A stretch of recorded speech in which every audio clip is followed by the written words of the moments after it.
gentlemen, please take your seats and kindly silence your phones. Our program For is over about a to century, the people have fought.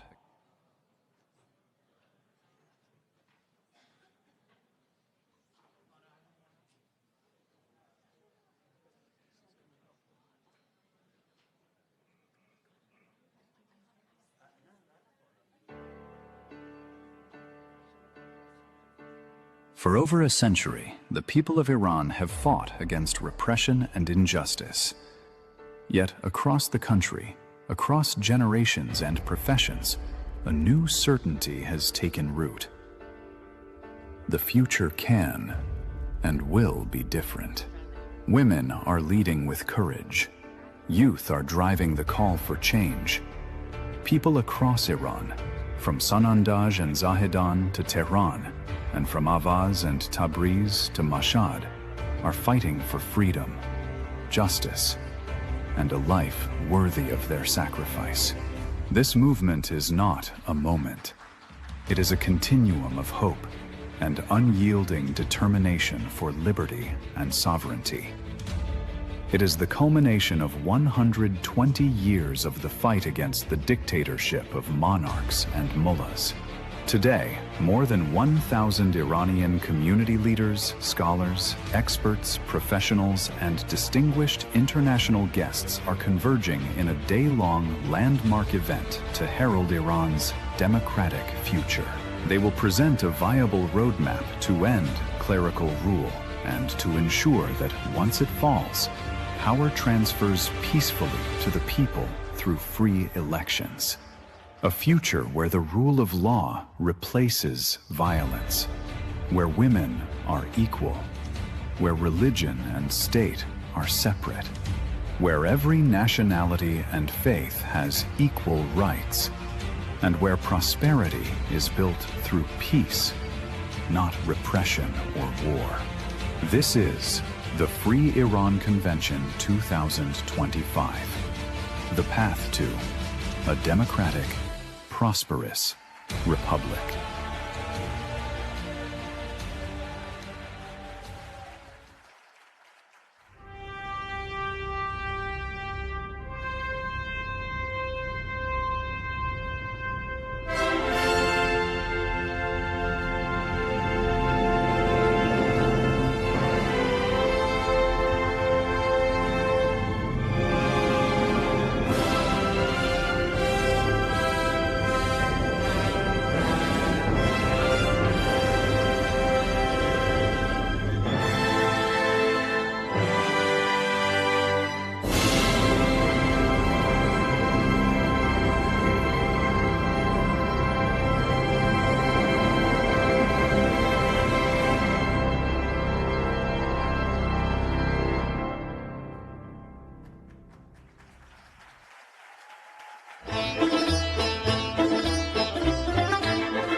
ای ایران ای مرز پرگوهر ای خاکت سرچشمه هنر دور از تو اندیشه بدان پاینده مانی تو جاودان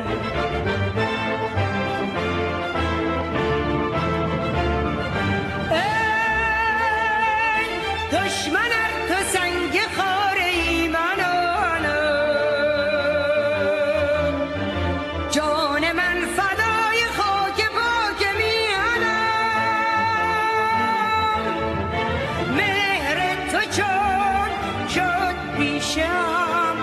دور از تو نیست اندیشه در راه تو کی ارزشی دارد این جان ما پاینده باد خاک ایران ما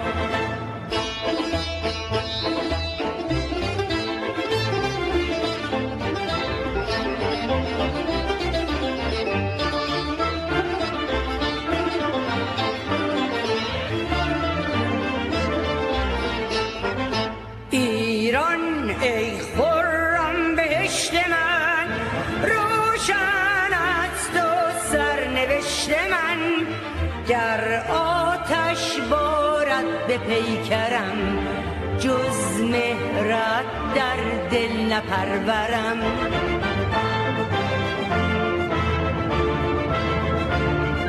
با آب و خاک و مهر تو سرشته شد دلم مهر اگر برون رود تهی شود دلم مهر تو چون شد دیشم دور از تو نیست اندیشم در راه تو کی ارزشی دارد این جان ما پاینده باد خاک ایران ما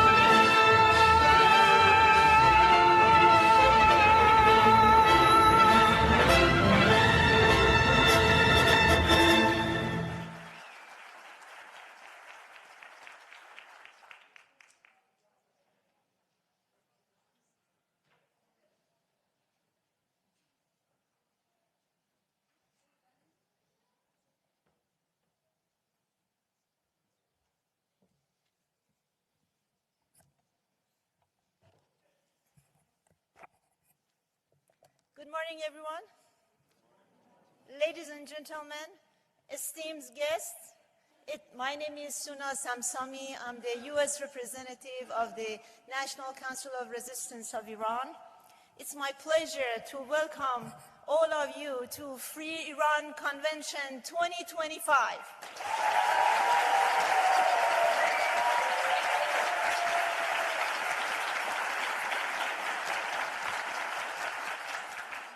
Today, we are hosting an extraordinary gathering of Iranian scientists, professionals, and young people whose hearts beat for a democratic and free Republic Iran.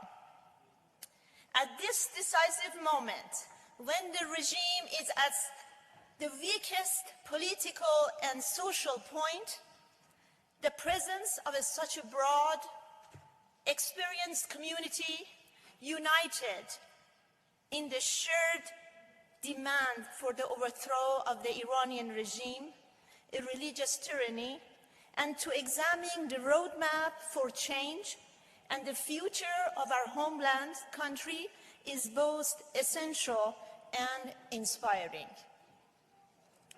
For 44 years, NCRI has served as the only genuine democratic alternative to Mullah's regime. A central strategic principle of NCRI over these 4 decades have been the uncompromising rejection of 2 dictatorships, the theocracy of the mullahs and the monarchy that preceded it. This resistance and its components, especially the MEK-PMI, have not wavered for 45 years in their determination to overthrow religious fascism in Iran, and they have paid the highest possible price for their steadfastness. Just look at the long list of the fallen for freedom of this resistance movement.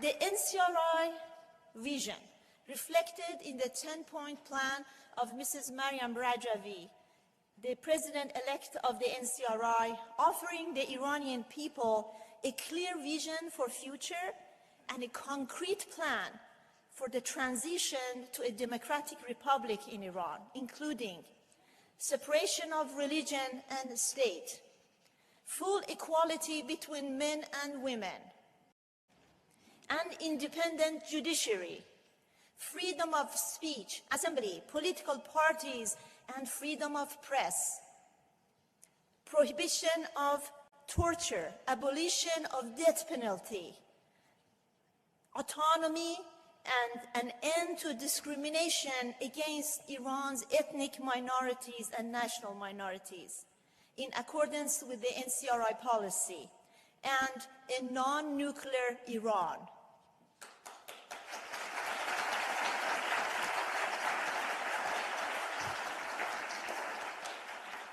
Over the past 4 decades, NCRI has achieved historic endeavors by exposing the regime's clandestine nuclear weapons program.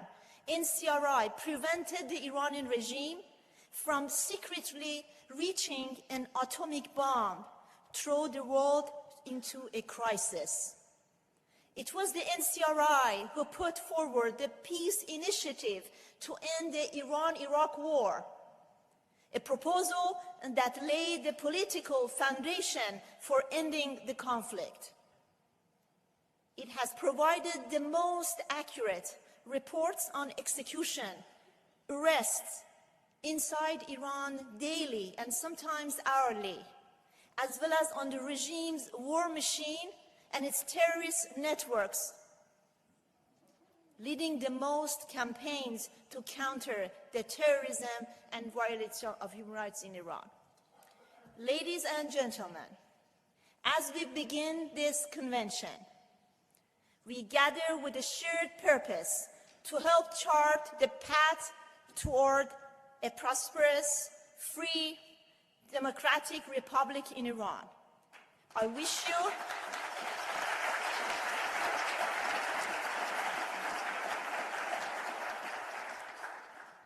you all a very productive, meaningful, and successful convention. And now I ask my colleague Anna to take the stage to MC this event. Thank you very much.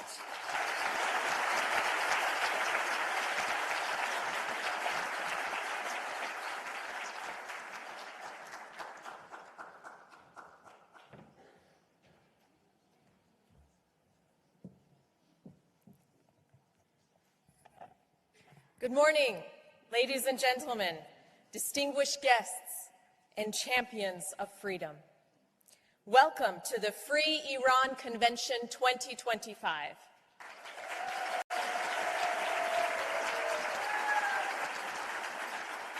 My name is Anna Sami, an attorney and a proud second-generation Iranian. Today is not a routine gathering. It is history in the making. For the first time, Iranian scholars, professionals, and community leaders from across the United States have come together to chart a path from dictatorship to a democratic, secular, and non-nuclear republic.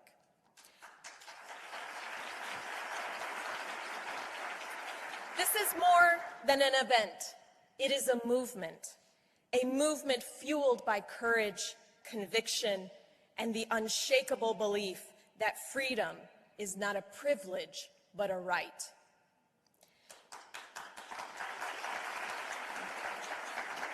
Throughout the day, you will hear from those who have dared to defy tyranny and from global allies who stand with the Iranian people and their fight for liberty and justice.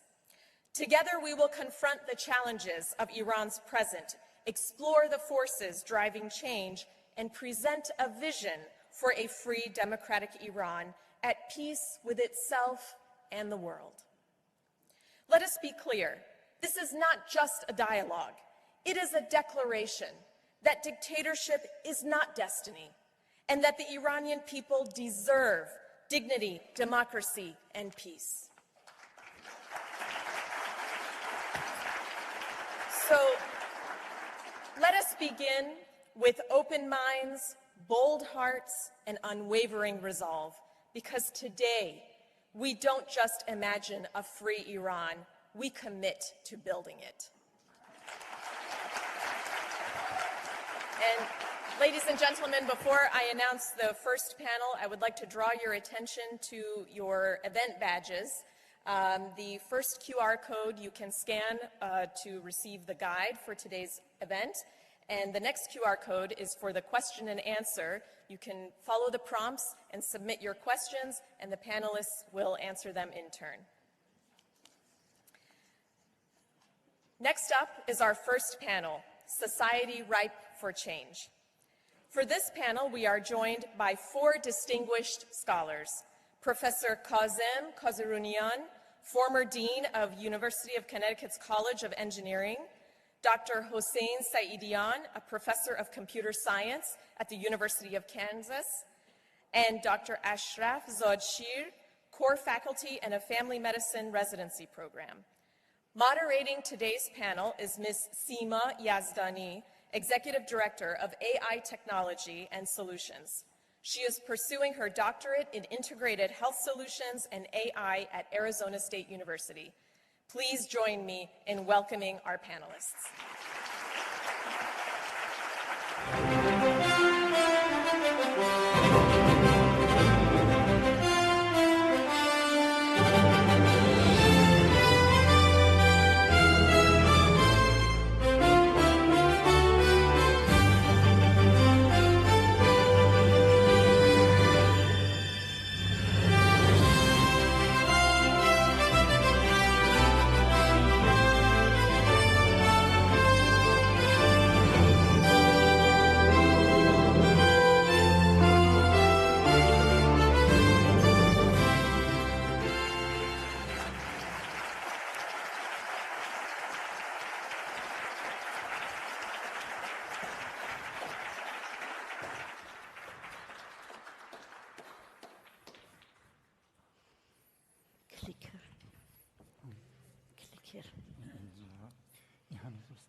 Good morning, everyone. Honorable guests and distinguished scholars, members of our panel, Society Ripe for Change. Welcome. Thank you for being here. Thank you, Dr. Sami, for that inspiring lead-in. And profound gratitude to the National Council of Resistance of Iran, Washington office, for this convention, elevating the Iranian people's unyielding stand against tyranny on the global stage. The world is finally watching. Today, we frame Iran's seismic shift, a nation on the edge of transformational change.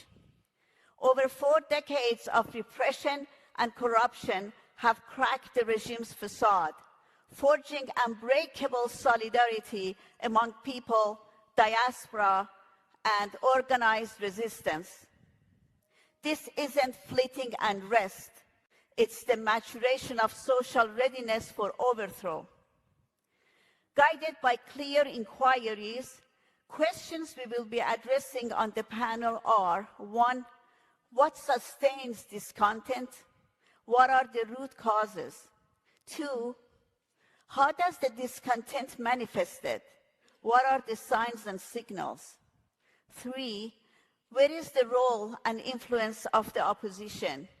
Where is it headed?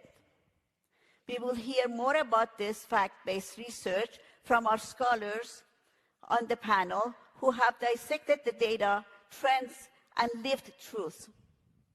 No speculation, no slogans, just evidence, illuminating history's pivot.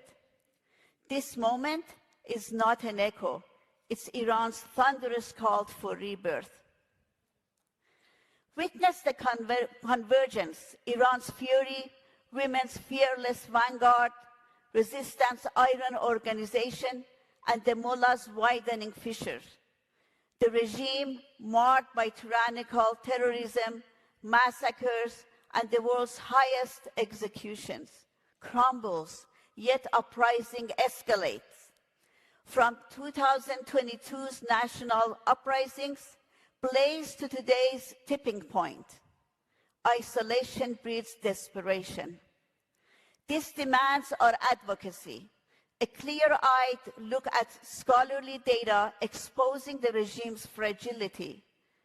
Iran isn't imploding, it's igniting toward a democratic, secular, non-nuclear republic.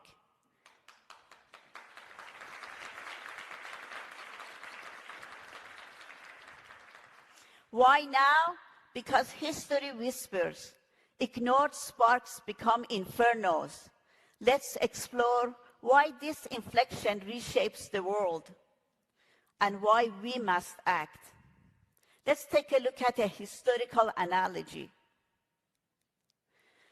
Envision America's 1776 forge, Enlightenment's fire, patriots' courage, from Jefferson's bold pen to farmers' grit, exposing injustice, massacres, and unyielding oppression. A coalition of statesmen, scholars, intellectuals, militias bled for the Bill of Rights, inalienable freedoms over monarchical fiat. Letters smuggled, ideas ignited, reason triumphed over blind faith. Iran burns that same flame. The MEK and National Council of Resistance, they are the opposition's beating heart. Underground cells to excite visionaries, enduring 47 years of torture with no hate, only hope. Jefferson nailed it. Enlightened reason must prevail over blind faith. That's Iran's method. Protest as pamphlets, resistance as midnight rides. From tyranny's chains to a republic's dawn, America seized it. Iran won't wait. If not now, when? If not us, who?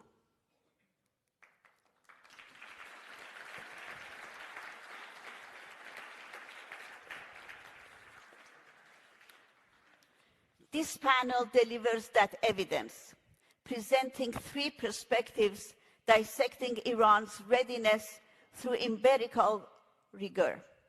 Let's begin with our voices, setting the context and sharing perspectives and insight. First, Professor Kazarunian will cover social and economic drivers of this content. What sustains this content? Professor Kazarunian, a globally recognized engineering leader and former dean of UConn's College of Engineering, a fellow of ASME and AIMBE, he's advised over 50 organizations on robotics, design automation, and strategic planning. Dr. Hossein Saeidian, a professor of computer science at the University of Kansas with over 170 publications in software engineering and cybersecurity. And Dr. Ashraf Zadshir, a physician, educator, and clinical researcher, core faculty in a family medicine residency program. She is the recipient of California Women of the Year Award and has authored numerous peer-reviewed studies and medical textbooks.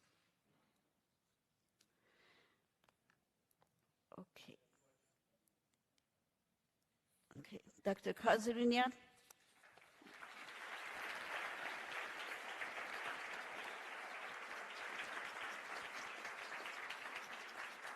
Thank you, Ms. Yazdani. Good morning, everyone. It is an honor to be with you today, to be among you. It is an honor to be one of you.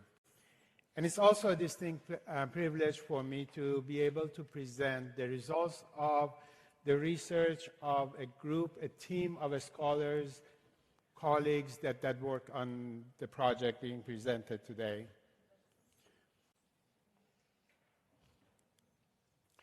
Let me frame the conversation today by defining three mega economic trends in Iran. Iran's economic collapse is structural. It is not temporary, and by no means it is the result of the sanctions. Economy has become a tool for repression and plunder, a tool for looting the country. And economic discontent has turned into a revolutionary force. It is accelerating towards a total regime collapse. And these megatrends manifest themselves in many areas, including income, inflation, oil, employment, banks, taxes, the private sector, inequity, housing, nuclear costs, and many other areas. We'll talk about some of them now. Let's start with GDP. That shows the scale of economic crisis. Gross domestic product in Iran is now ranked 117th per capita in the world, This is a shameful ranking to have for a resource-rich country like Iran. Our food inflation is close to 60%. Medicine has been up for about 700 to 800 times over the last 3 to 4 years. Close to 80% of the Iranians live below the poverty line. Long breadlines, kidney cell signs, prostitution on the streets. These are all signs of a total moral collapse for the country. Inequity in housing, it is extreme. When I was putting this slide together, it brought tears to my eyes. The rich people, the mafia that owns Iran in many ways, the Aghazadeha on one side, and then you look at the poor people and how they live and extreme conditions of their living. 1% of the country owns more than 30% of the riches of the country. More than half of the people in Iran practically don't own anything. Looking at the oil, it is either a trap for, it's actually more of a trap for the economy of the country. Oil is about 60% of the government's revenue and about 80% of the exports in Iran. That means that for every $1 in the price of crude oil, there is a fluctuation of $1 billion in the income for the country. And that shock exposure is extreme. And that practically means that Iran's economy is based on luck rather than strategic planning. Average worker earns about $150 to $200 per month, among the lowest in the world. Income stagnation has been persisting since the 1980s. Casualization means switching and shifting from permanent positions to temporary hire, and migration to cities are resulting trends. And only 2.4 million jobs have been created in 16 years. That is about 150,000 jobs per year.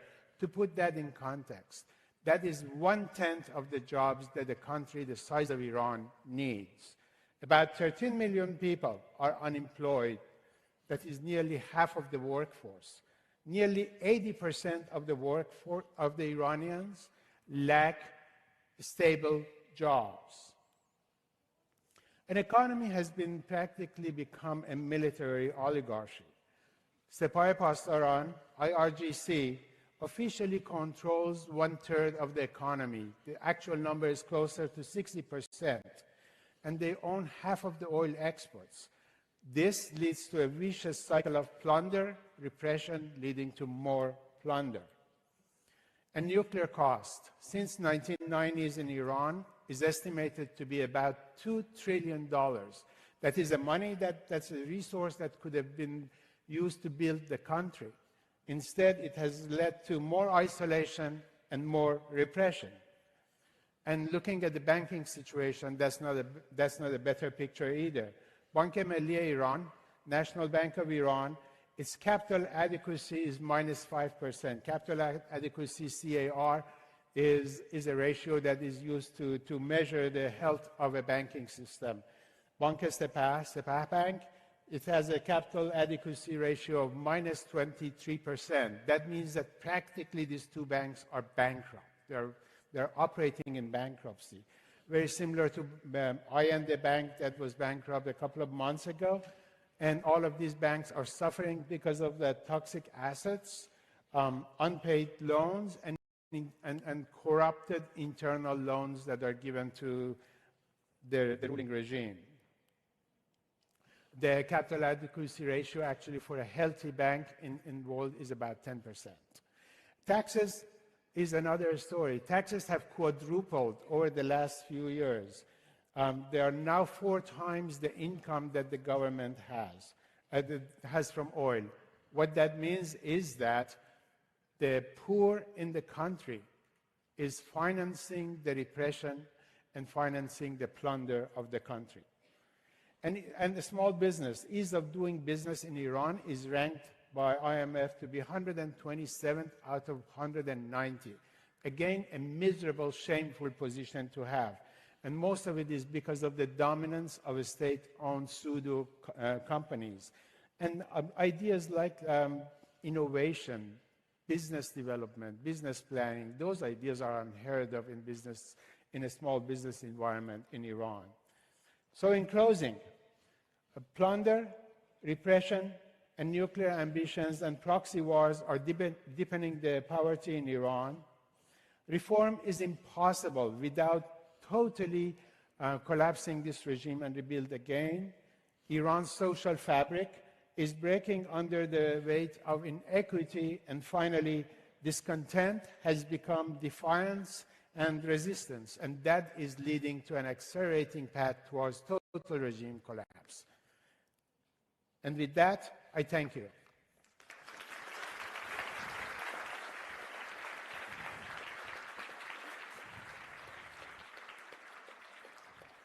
Thank you, Dr. Kazarunian. Your insights on the economic stranglehold, the plunder, the lost jobs, the stolen futures reveal why this discontent isn't just simmering.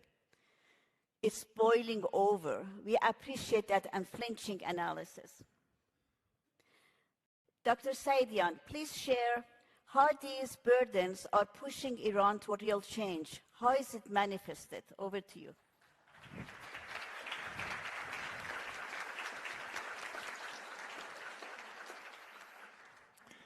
Thank you, Ms. Yazdani.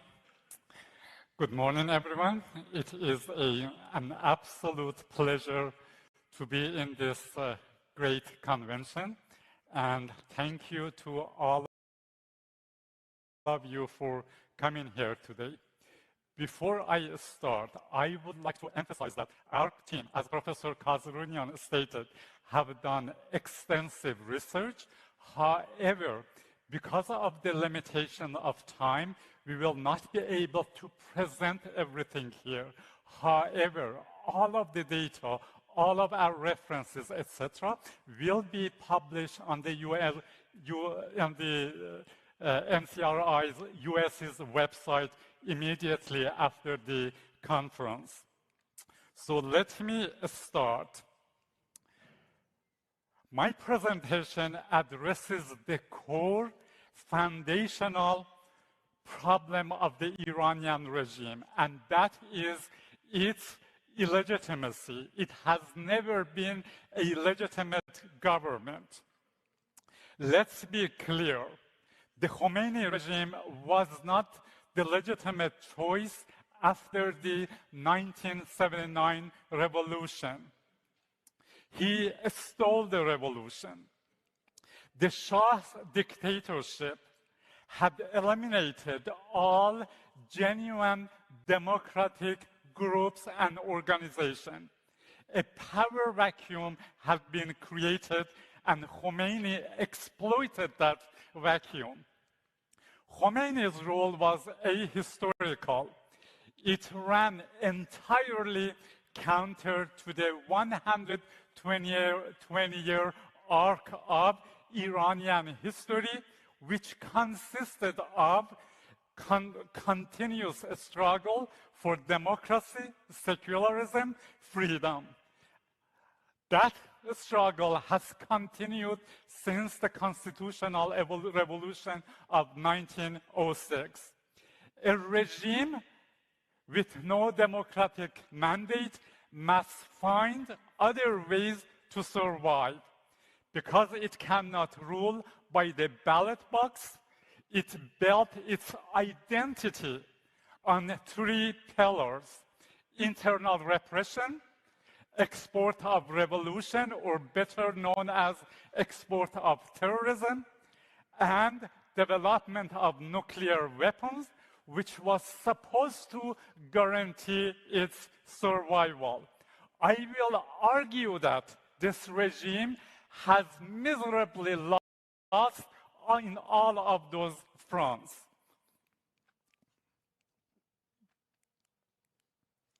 Let's start with the most visible failure, the Iranian regime's nuclear project.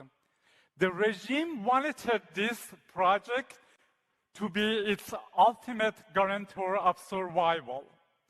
But this project was stopped dead in its track, not by a foreign intelligence agency, but by the Iranian resistance itself.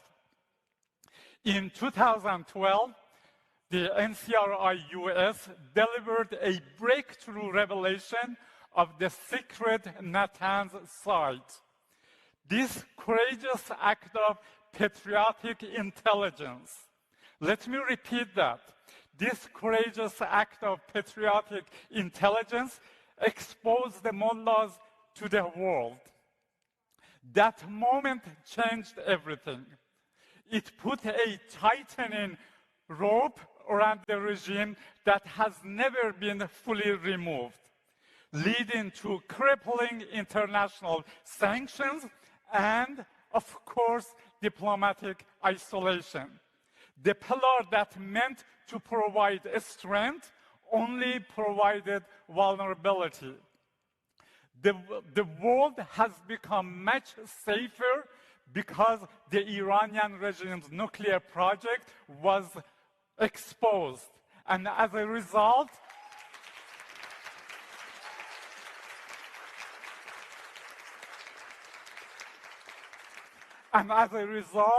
the world owes a big thank you to the NCRI-US.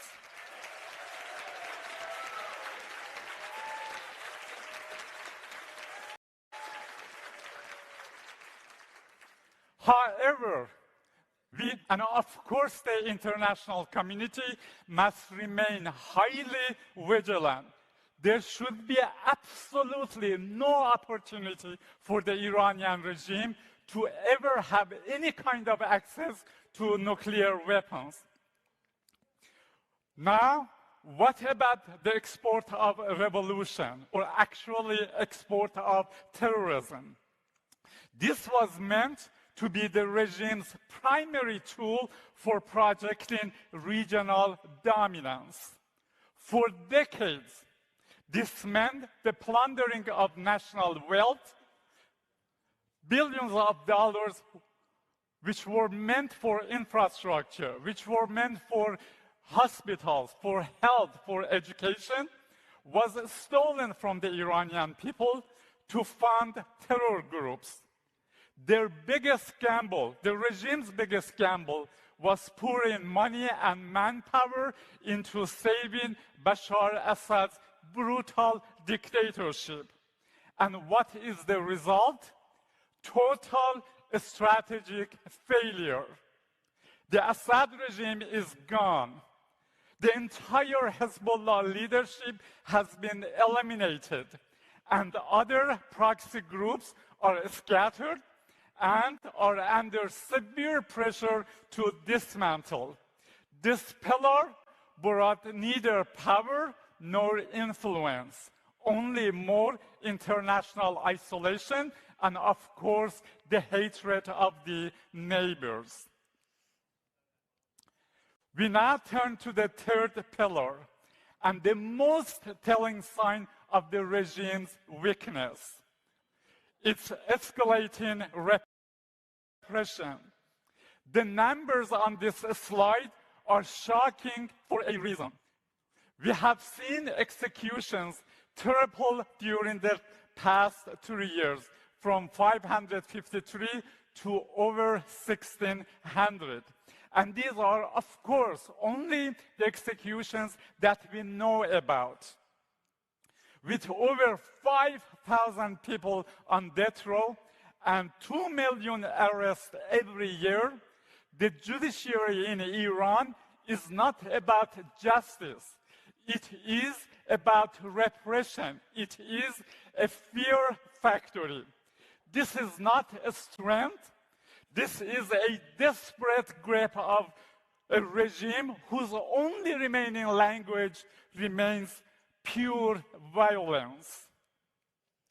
This slide, please pay attention, this slide illustrates the extreme measure used to suppress even the slightest association with the MEK. We see individuals who were recently executed, like Mr. Hassani and Mr. Ehsani, and others facing imminent execution, like Mr. Wafai Sani.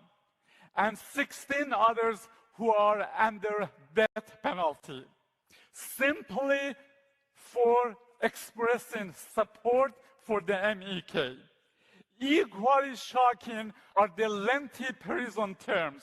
For example, 2 recognized Olympiad winners were given 16-year sentences only because they expressed support for MEK. No physical activities, no activities other than just showing support for the MEK.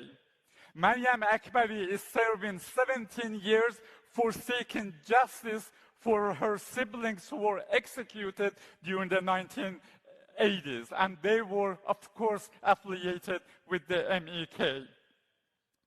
How does a regime with these gross human rights violations try to hide their crime?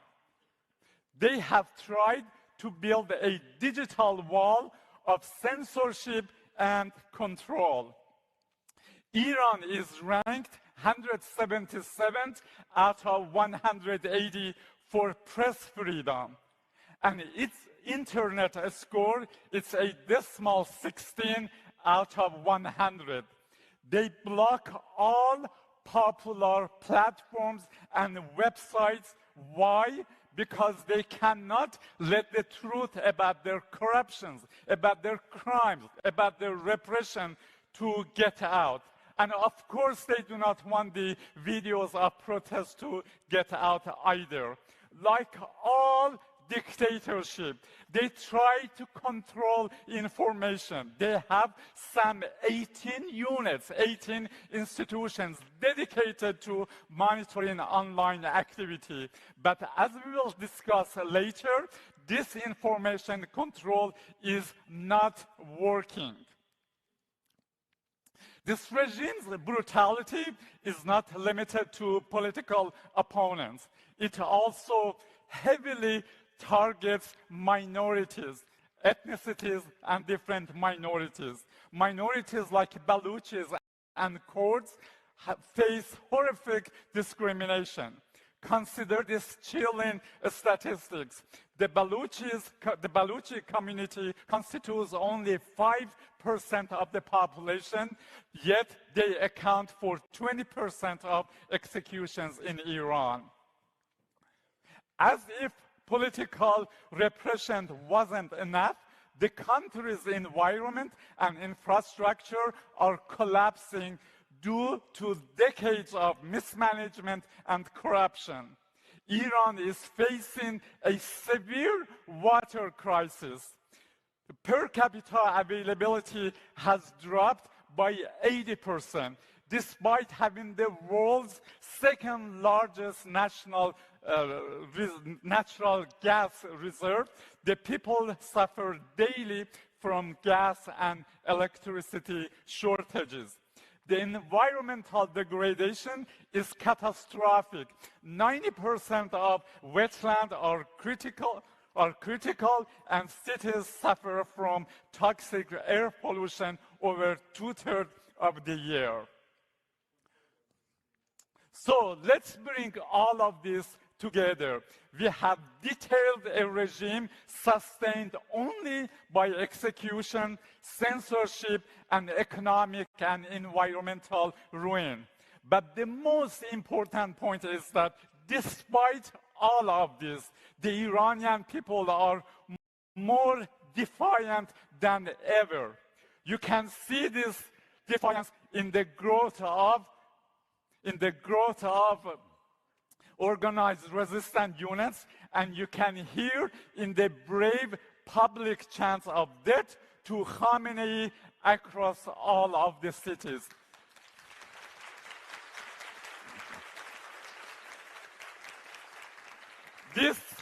This converging crisis have created a society that is boiling over.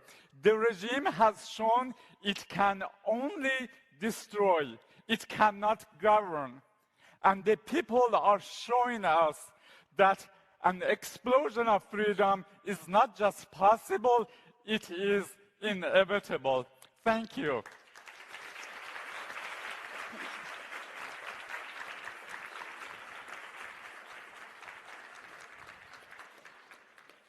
Thank you, Dr. Saidian, for your breakdown of these raw manifestations, the protests, the boycotts, the unbreaking spirit. Paint a vivid picture of a people rising as one. Thank you for that clarity. Dr. Ashraf Zadshir, your perspective will light the path forward. Thank you for joining us. Over to you.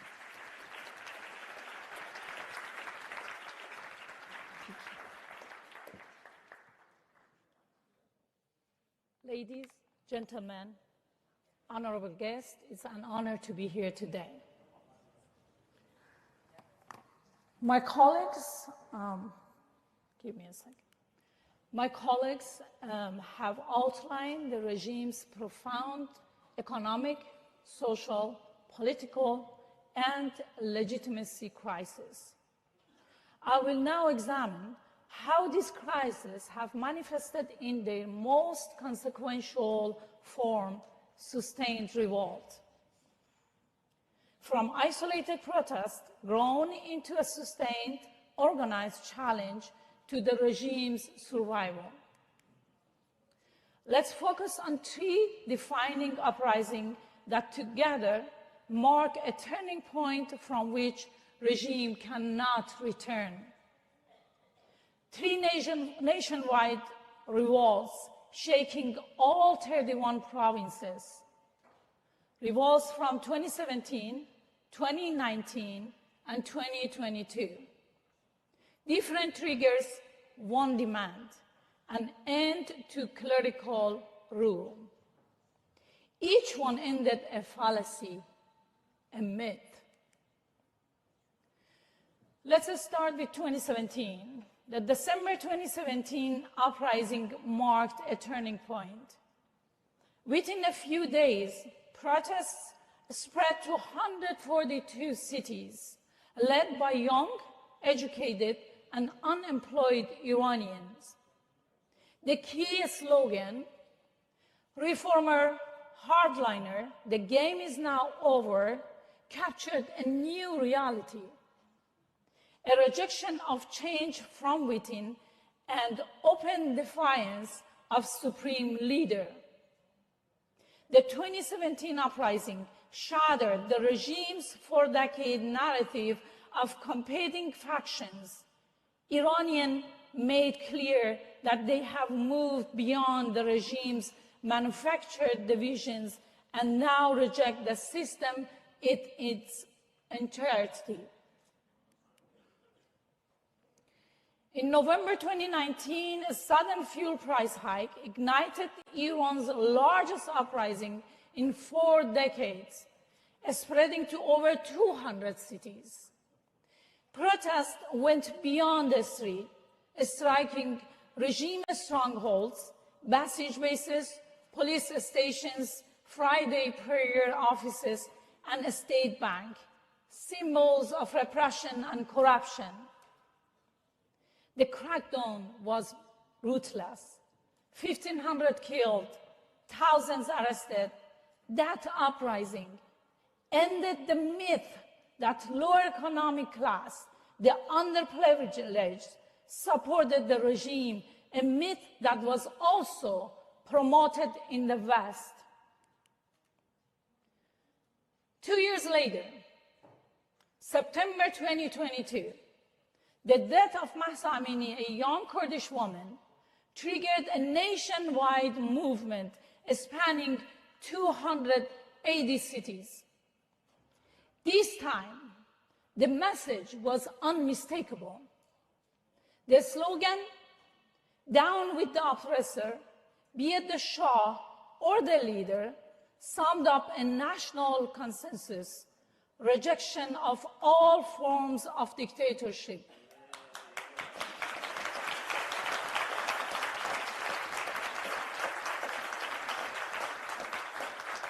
Whether monarchical or theocratic.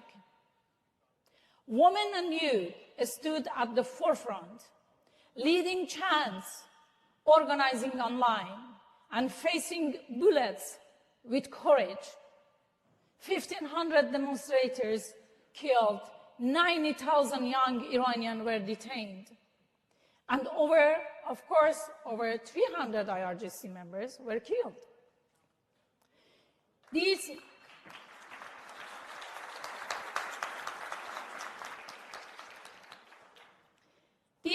was no longer about reform. It was a generational rebellion demanding complete political change.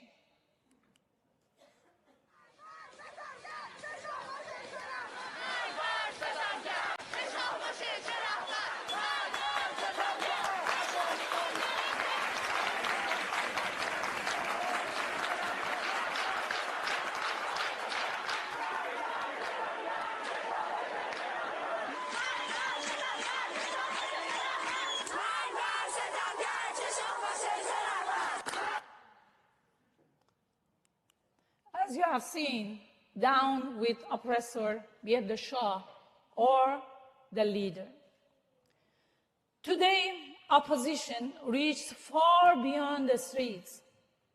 MEK-affiliated resistance units, now active across more than 31 provinces, have evolved into a structured and organized resistance force, energizing communities, sustaining defiance, shattering the wall of repression, and igniting nationwide uprising.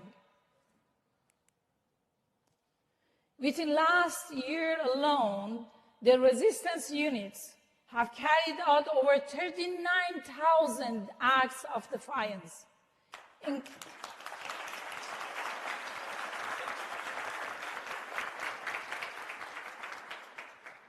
including 3,000 attacks on IRGC and Basij bases across all 31 provinces.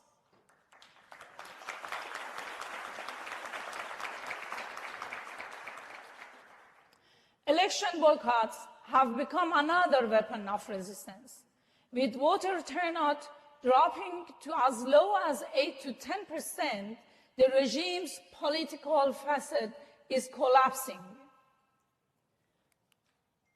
Across these years, a clear cycle has emerged: grievance, repression, economic plunder, renewed grievance. The regime's survival strategy, built on repression, corruption, and proxy militias, ironically, creates the very conditions that reignite rebellion. Every crackdown deepens poverty and anger. Every protest crushed sows the seeds of the next one. In short, the regime's logic of survival has become its logic of self-destruction. To conclude, Iran's opposition has evolved from scattered protests to a permanent state of defiance. It is younger, more educated, and more conscious than ever before. It rejects both monarchy and theocracy, demanding a democratic, secular republic. The real question now is not whether another uprising will happen, but when, and whether the world will be ready to recognize and support the Iranian people's demand for freedom. Thank you.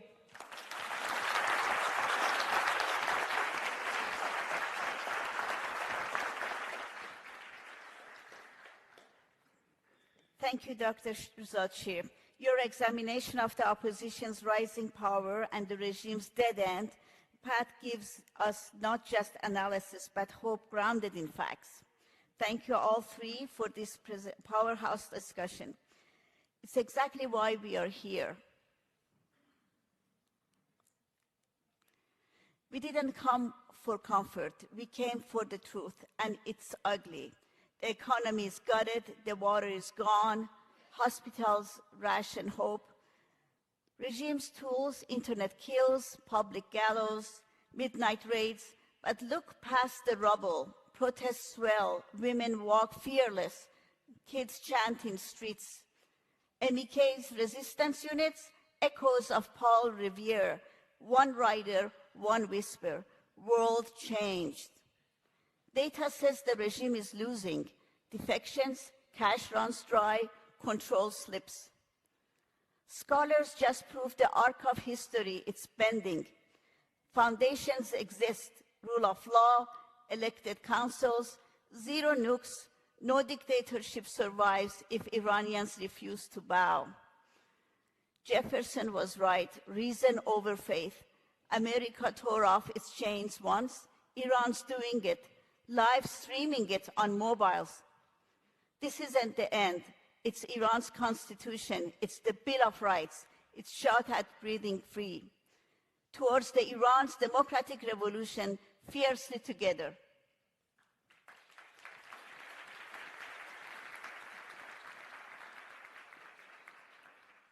So we would like to end with a few questions from the audience. It seems we've received a lot of flood of questions, but one question that's on many minds, and perhaps one that defines our moment, is when an economy built on plunder finally collapses, how do we even begin to rebuild? Is it possible at all, or has the damage gone too far? Dr. Kazrin, I'm with you. Can you hear me? Yes. Oh, perfect. Thanks. So after the regime collapse, I think the transitional government and all the governments after that must make radical transparency their capital. That radical transparency is what is needed to build trust. That's what's needed to eradicate corruption. Build the trust that is required itself is a prerequisite to bring burnt generations, as they call them in Iran now, Generation X, Generation Y, Generation Z, and now very soon Generation Alpha, back to the productive ranks.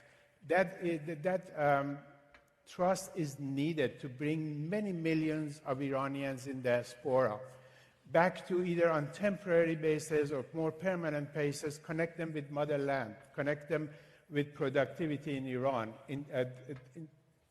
convince them to start investing in Iran. That is the trust that is needed to actually reintegrate Iran in the world. But then immediately right after that, the transitional government needs to attend to the needs of the 80% that are below poverty line. We need to do probably what President Roosevelt did to bring America out of 1930s depression. Large-scale public works, but it has to be radically, again, distributed. It cannot be Tehran-centric. It has to be people-centric. It has to be in places that the work is needed. That's how you create immediately millions of jobs. But then beyond that and long-term, absolutely we can catch up. We cannot catch up to the rest of the world that we are behind by many decades, but we can catch up by changing the game and changing the game plan. We have to leapfrog technology. We have to create a knowledge-based economy. We have to create digital manufacturing versus the traditional 1970s and 80s manufacturing. And ironically, we actually have an advantage because we don't need to deal with legacy industry, the industries of 70s and 80s that we need to replace. We can start afresh. We have to deal with we have to develop digital manufacturing. We have to have digital twins in almost every organization that we build. We have to have a smart agriculture, AI-supported agriculture, drone-supported agriculture. We need to have platforms, digital platforms for rapid reskilling the labor. So there are so many things that we can do to create that leapfrog leap. I hope that answers part of the question. Yes, definitely.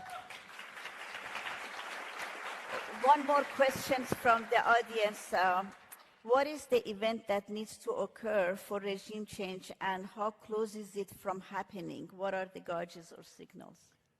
Was that for me? Could you repeat that one more time, please? What is the event that needs to occur for regime change, and how close is it from happening? What are the gauges and signals? Okay, well, for the regime change, right? Yes. Of course, we see the contentions, we see the people on the street, we see the chants, we see the extensive network of resistant units that are very active. And we know that the society is ready for explosion. We have seen the episodes in, for example, last 2-3 uprisings, and each and every one of them became stronger. It was widespread, and of course, the Iranian regime tried to suppress it a lot more violently. But the point is that we know that there is going to be a next one, and the next one, it's definitely going to, if it's not going to be the final one, it will be a turning point. So the very fact that the resistant units are highly active inside Iran, it is a representative sign that the society does want to change, and that change is taking place. We can also look at the regimes infighting among themselves.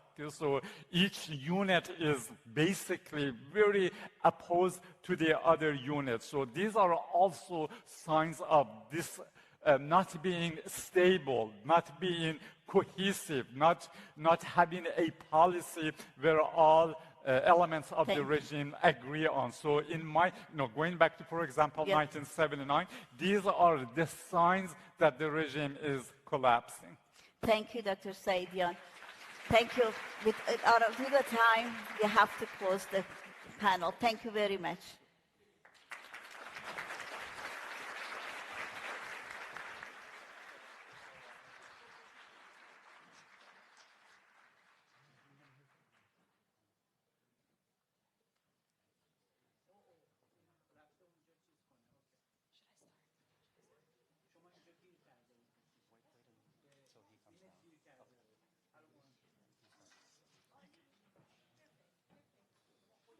Thank you to our panel one speakers for their incisive analysis and powerful framing of Iran's internal crises. Now we turn to our second panel, Iranian women and the legacy of resistance.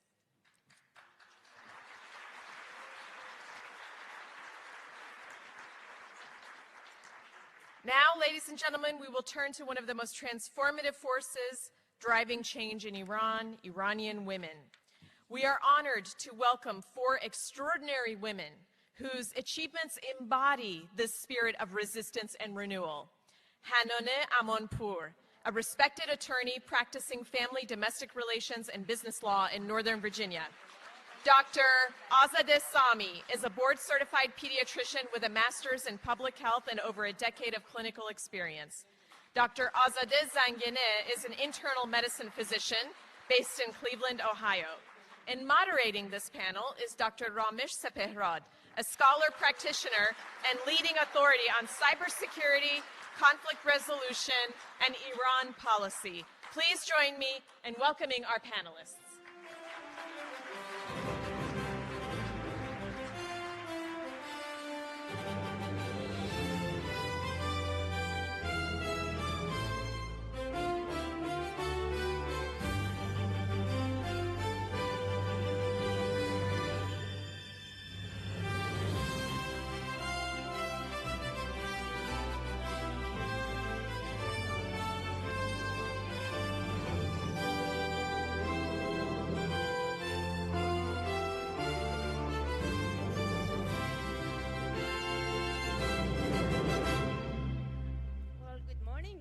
Gentlemen, I'm hoping that my mic is excellent. Good morning, everyone. Thank you for choosing to be with us today.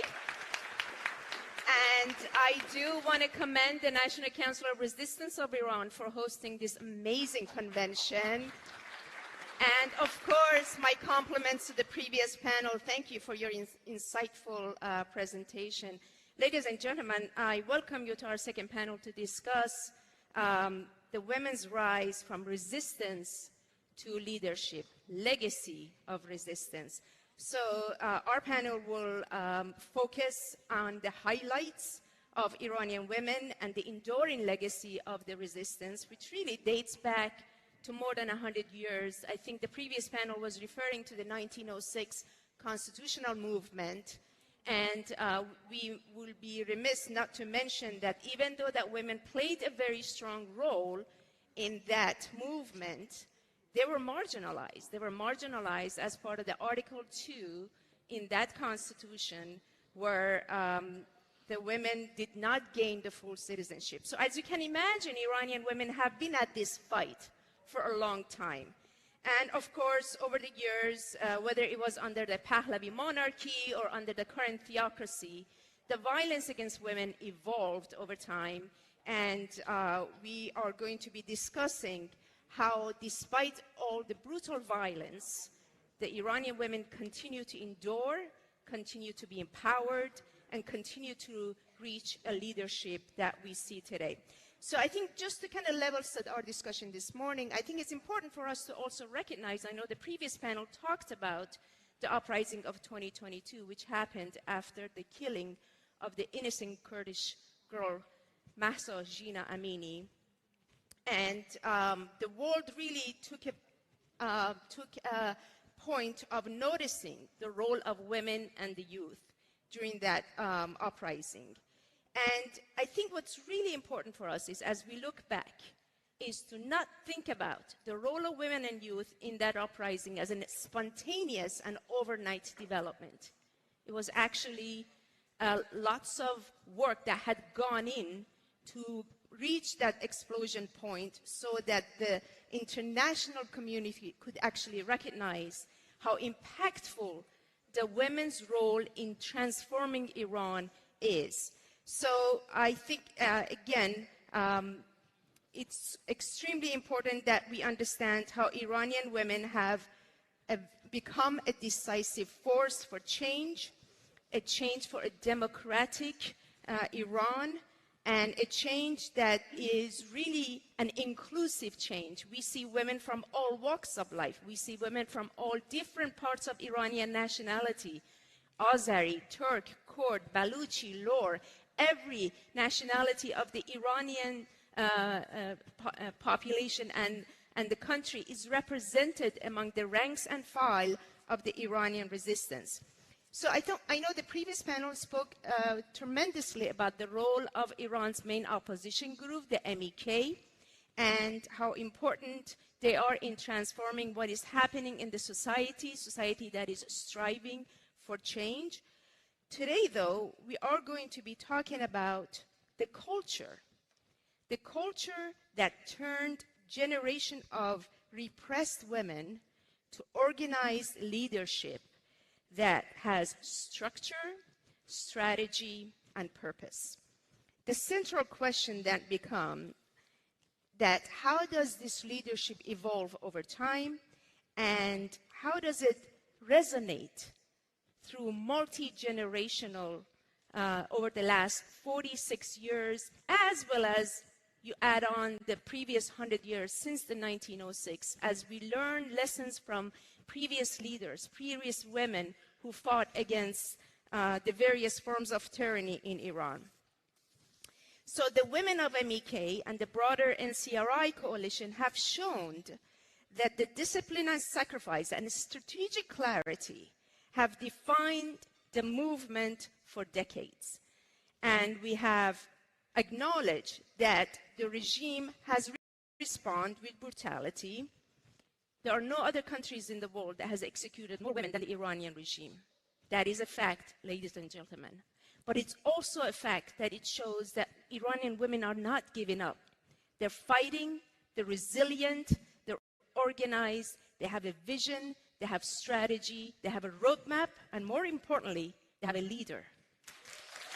That's right. They have a leader that had talked about a 10-point plan as referred to in the previous panel. So in this conversation, we are looking at how Iranian women become the core of the resistance, how they have sustained their activism, and how they have endured unimaginable repression, yet they have risen to leadership. So I am honored to be joined by Dr. Azadeh Sami and Hananeh Amanpour, attorney and women's rights activist, and Dr. Azadeh Zangine. Thank you so much for joining us this morning.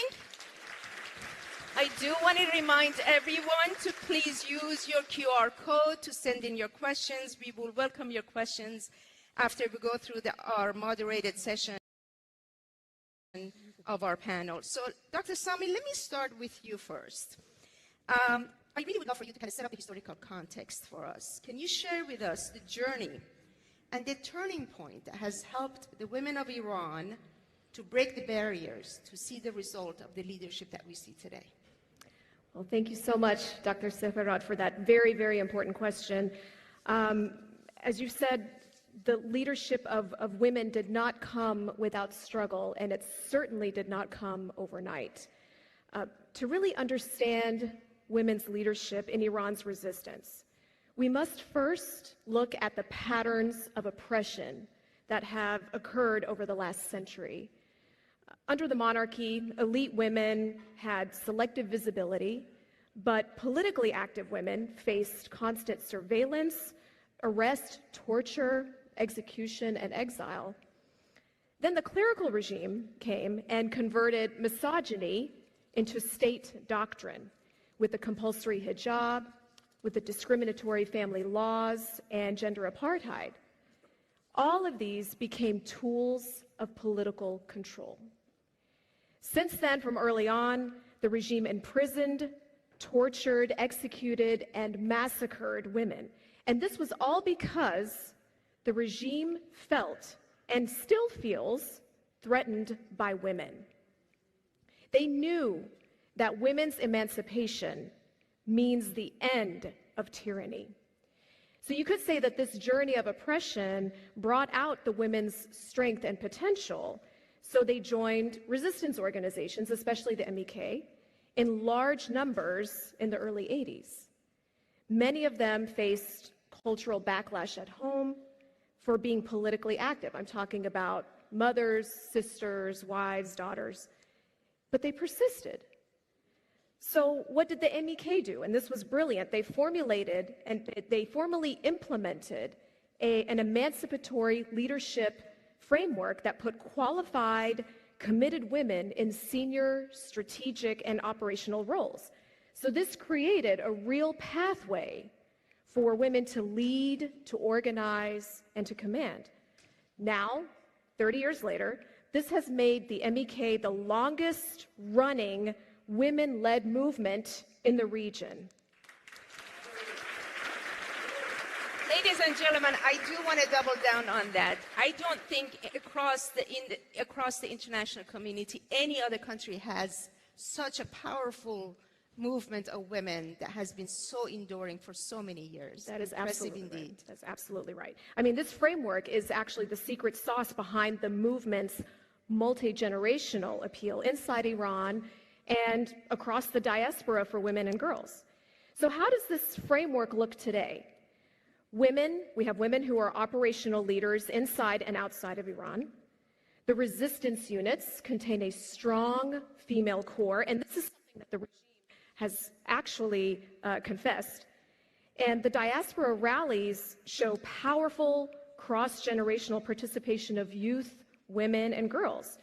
So in short, we can say that it was this systemic oppression that allowed the leaders to emerge. But not only that, the MEK created the structure to empower these women.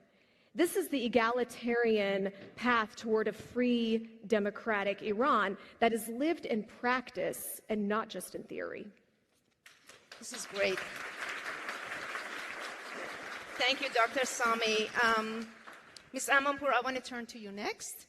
I do want to talk about the violence against women, both under the Shah and under the current regime. Dr. Sami just referred to some of that. I know your focus has been on institutionalized gender inequality in Iran under this current regime. Can you talk about that? And also, I do want to talk about those women who have risen to resist this regime. How did they come under attack by this regime, above and beyond the torture and the executions that they faced? Yes. Thank you, Dr. Separad. That's a very important question, and thank you for having me here on the panel today.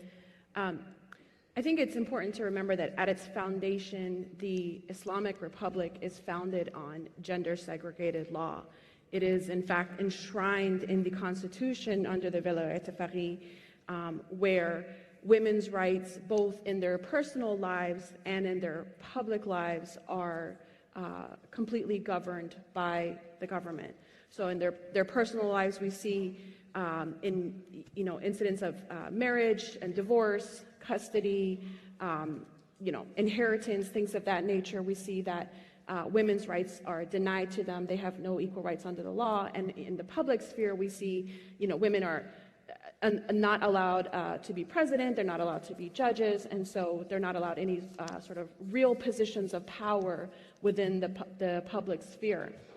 And so none of this is an accident, right? This is completely by design. The regime intended in its constitution to keep women from having any sort of equal rights under the law.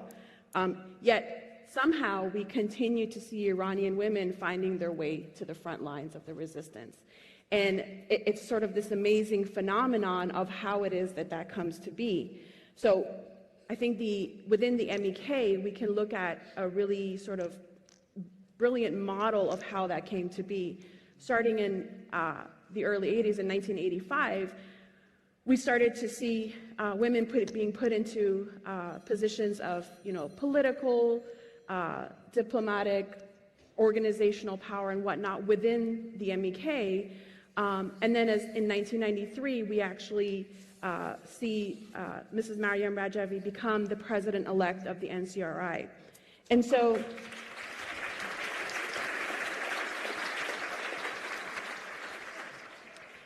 what this demonstrates within the MEK is this model that is representative of what is to come, what the potential is for Iran after the democratic transition, and what we can potentially see for Iranian women inside of Iran.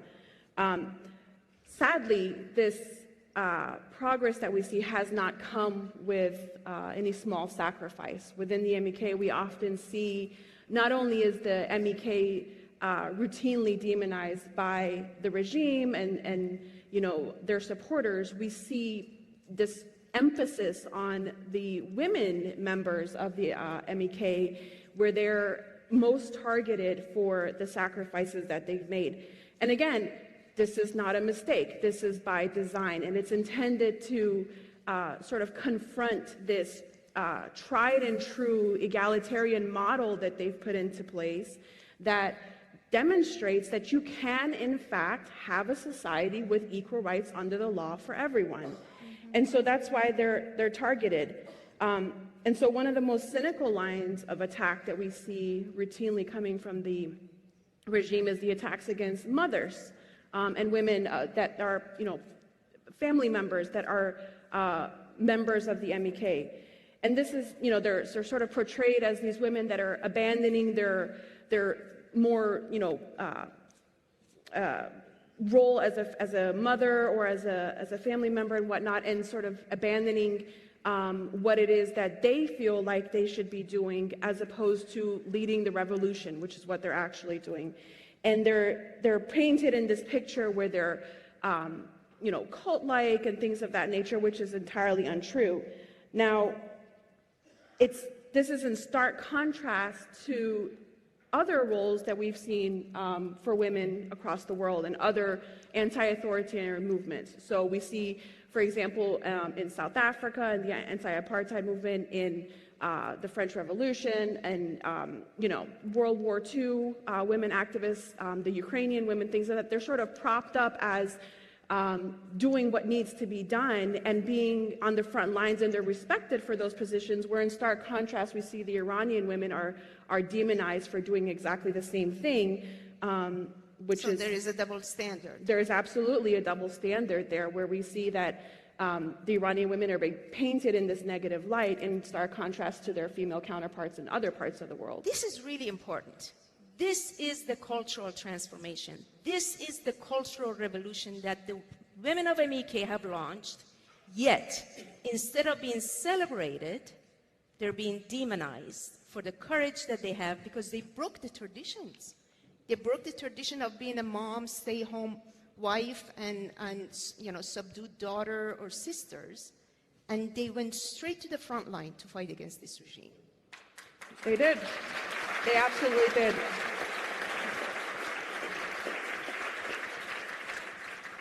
They absolutely did. And I think that what demonstrates is that women's rights is not sort of this ancillary issue to the freedom of the Iranian people. It is at the forefront of that because the Islamic Republic was built exactly on that principle. And to say that there is some version of democracy that works without that goes against any principle of democracy. And this is exactly why the regime has gone, for all of these decades, has gone so far out of its way to paint Iranian women in a very different light than what they actually are. Well said. So I think you both spoke about the misogyny in power, and of course, more importantly, the revolution of women to fight against that misogyny. So Dr. Zanganeh, I want to turn to you. I know as a teenager, you lived in Iran for 2 years. Yeah. So you actually experienced seeing the IRGC and the paramilitary Basijis in the streets and how they treat women. Can you talk about that? And also, tell us what keeps the women of Iran going? Yes, good morning, and thank you. I'd like to start with something personal, just because it's shaped my understanding of what it really means to navigate life in Iran as a girl and as a woman. I grew up in the United States. I am a first-generation Iranian American. We have all the freedoms that a lot of us take for granted here. And I found myself as a young teenager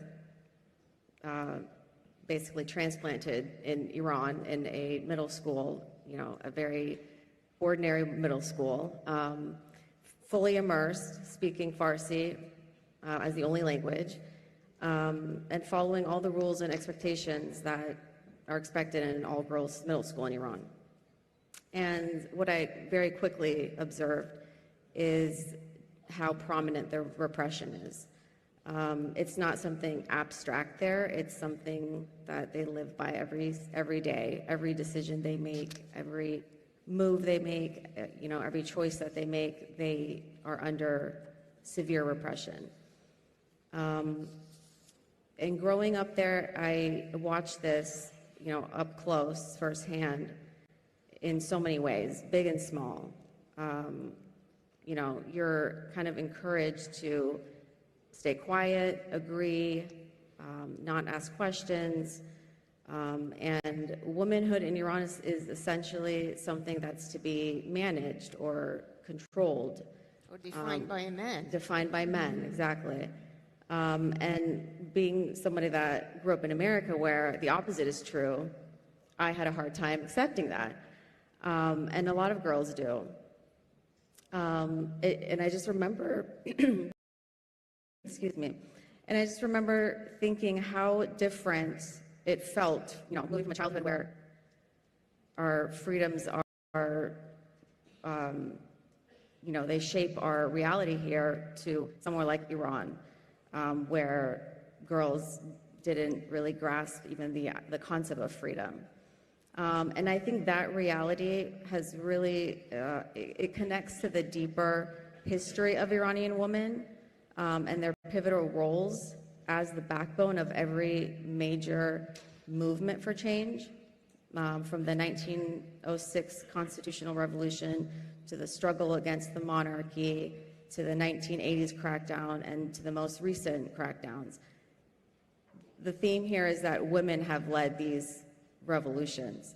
The MEK's woman-led model is an extension and an elevation of this historical struggle. For decades, women inside Iran and inside the MEK have held real leadership, not symbolic, but in practice. in operational roles, strategic roles, roles that require a lot of discipline, sacrifice, and vision. This organization has really broken the glass ceiling when it comes to women in leadership.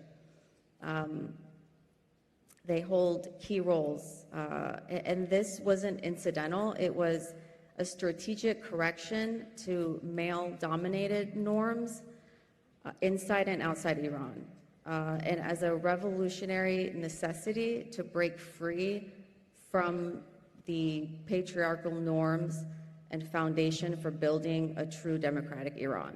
And I think this is a key ingredient.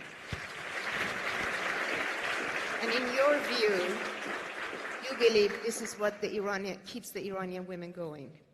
I think so. I think that it's a combination of their lived truth and a lived example. They see that this is possible. They know the injustice is real. They've experienced it. They live it every day. But they also know that leadership is possible. They've seen it modeled by these Iranian women that came before them. And I think that combination, clarity about the present and confidence in a different future, is what keeps them moving forward. Exactly. Despite the fear, despite the oppression, despite the cultural upbringing to make them believe they are second-class citizens, Iranian women are putting this regime in its own place because they have agency, because they believe in equality, and they have leadership. Quite impressive. So, ladies and gentlemen, I do want to switch the conversation to a very important topic, the topic of hijab, the topic of women's choice to wear or not to wear the Islamic cover. Some call it oppressive, some call it liberating. Personally, I believe it's nobody's business what women wear because it is the women's choice. But for the sake of discussion, let's have the conversation because I think this is one of the issues that the Iranian regime and the monarchists and the revisionists have used as a way to demonize and undermine the true power of the women of the MEK and the Iranian resistance. So Dr. Sami, let me start with you. Give me your thoughts about the issue of hijab. Well, as you said, this is not only an important question, it's also a question that is comes up in debates often. And it's kind of complicated, but the way I see it is, obviously it's a very sensitive topic. The debate over the hijab in Iran is often just framed too narrowly because it's not about the fabric itself. And this is key, but it's the question of choice and political agency. That's what it's about. Over the past century in Iran, women's bodies have essentially been a battleground for asserting power. Under Reza Shah in 1936, women were forced to unveil, and actually many veiled girls were pulled out of school. Then the clerical regime comes 40 years later and forces the veiling and turns it into a pillar of political control. So what do these two scenarios have in common? They both deny women the right to choose.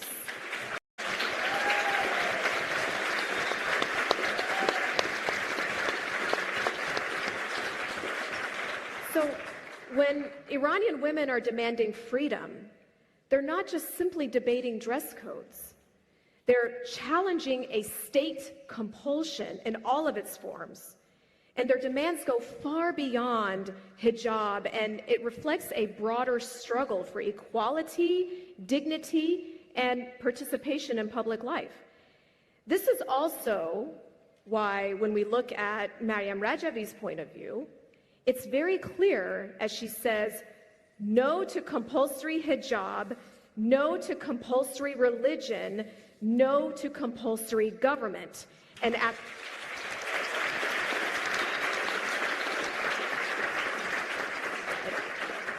the heart of this statement is the notion of choice and rights.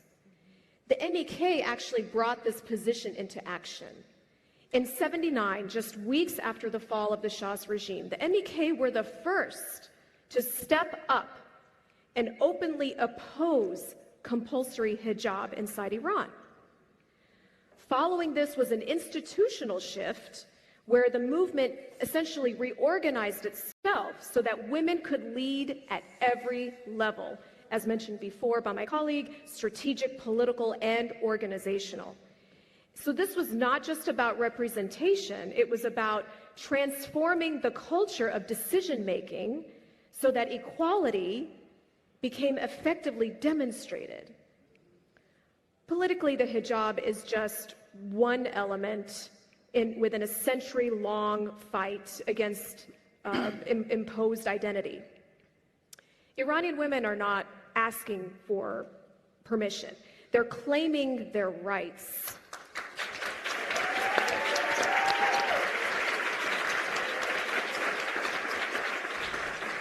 They're claiming their rights, whether veiled or unveiled, to be full, equal, and self-determining citizens.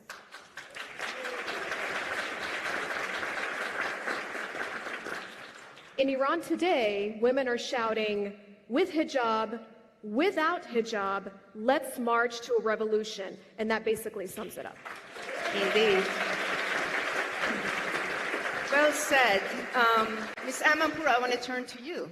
Your thoughts on hijab? Well, first I want to start off by saying I'd like to sort of double down on what Dr. Sami has just discussed here, but also to sort of dig into things a little bit more. I think that what's most often discussed and what is misconstrued is that when we see slogans like women, resistance, freedom, sometimes that is misconstrued as being an anti-hijab movement, and that is in fact not the case. When we look at what hijab is intended to do, hijab is intended to be, it's not intended to be a tool of repression, it's intended to be a tool of empowerment. And so what it does is it creates an opportunity for a woman to choose what portions of herself, what parts of herself she wants to share with the world. It is in fact supposed to be, bring freedom and choice for a woman.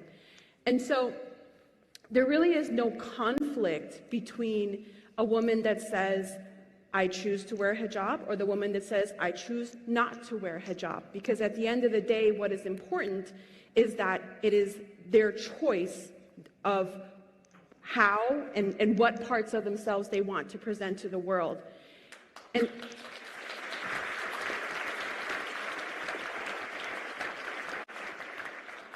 I think that what's also important to remember is that for a woman that wears hijab, to have hijab be compulsory is equally insulting and equally oppressive as it is to the woman who doesn't wear hijab.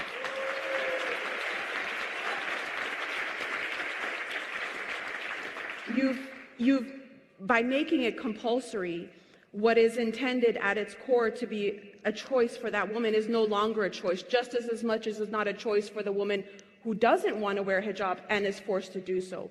Neither of those women is given a choice. So, when I look at my sister in the revolution who does wear hijab and my sister in the revolution who does not wear hijab, there's absolutely no conflict there between them. And we can equally fight for women's rights under the law, where everyone has the choice to wear whatever it is that they want to wear and whatever it is that makes them feel most, powerful and confident in this world. Indeed.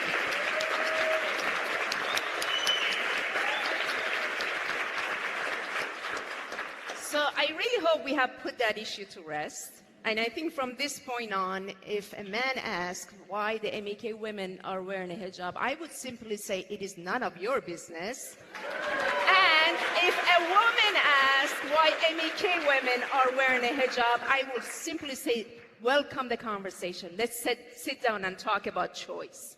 So let's shift the conversation Dr. Zangane, I want to talk to you about what does the future hold. Talk about women in the future of Iran. Yes, thank you. And it's an honor to be here to talk about that. When we talk about rebuilding Iran after the dictatorship, I think we have to start with a simple reality, and that's that women have already been holding the country together in so many ways, in the absence of freedom. They've carried the social, moral, practical weight of daily life under repression. And even under repression, they've carried the work of care, community, stability, and their dignity. They've protected their families, they've educated their children, supported the sick, all of this under this repression. And because of that, they need to be central to rebuilding the country the moment the space opens and the space for change opens. And additionally, it needs to be a cultural shift. Boys and girls must grow up seeing women lead publicly, not just privately, but in a real way. And this is how a democratic cultural shift takes place and takes root. Another important point I think to make is that to really close the gaps in representation, change must be structural. So equal legal access to leadership roles, transparent paths into the government, public service, decision-making authority, not just participation, must be guaranteed. And it's important to recognize that while this isn't happening in Iran, it's happening in parallel outside of Iran through this organization, the MEK and NCRI. They've built a women-led leadership model long before it became politically fashionable to talk about gender equality. Beginning in the mid-1980s, they made structural decisions, not just symbolic ones, to place qualified women in senior leadership, political, military, diplomatic, and administrative roles. And by 1993, with Mrs. Mariam Rajavi elected as president-elect of the NCRI, gender equality became a governing principle, not just a promise for later.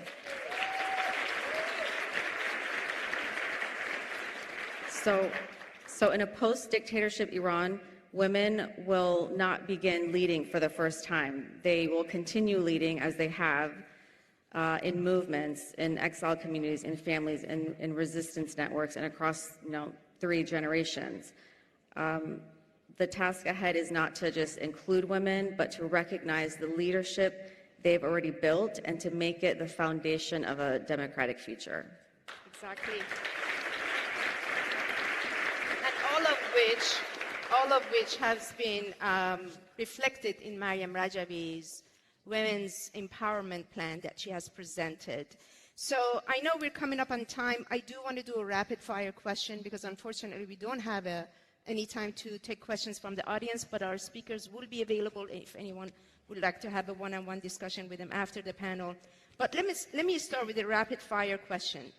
If you were, Ms. Amanpour, I'm going to start with you. If you were to choose a word to define the legacy of resistance of Iranian women, what would that be and why?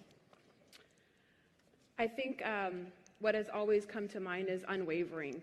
I think that in the face of in the face of everything that has been put in front of Iranian women and all that they have been confronted with, whether that was under the Shah or under the current regime, one thing that never changes is this miraculous ability of the women to find themselves on the front lines despite the repression that they face. And I have never seen an Iranian woman back down from anything. And I think that that is, indicative of the culture and who we are. All right, Dr. Sami, what's your word and why? That's a tough question. I mean, many words come to mind, but they have so many strengths. But I think one word that probably pulls together a lot of the points that my co-panelists have brought up is fearless. because the Iranian women have confronted a system that was built to control their bodies, silence their voices, and erase their identities. But they rose, despite all that, in the streets, in classrooms, and in resistance units, challenging a regime that uses execution as a policy. Their fearlessness is what shattered these cultural barriers and proved that courage is in fact contagious. So I think that's it. Absolutely. And we see that across multiple generations. Dr. Zangina, how about you? That's a really difficult question because Iranian women, as we've been discussing, embody so many amazing qualities and roles. But if I had to pick one word, I would probably say trailblazers.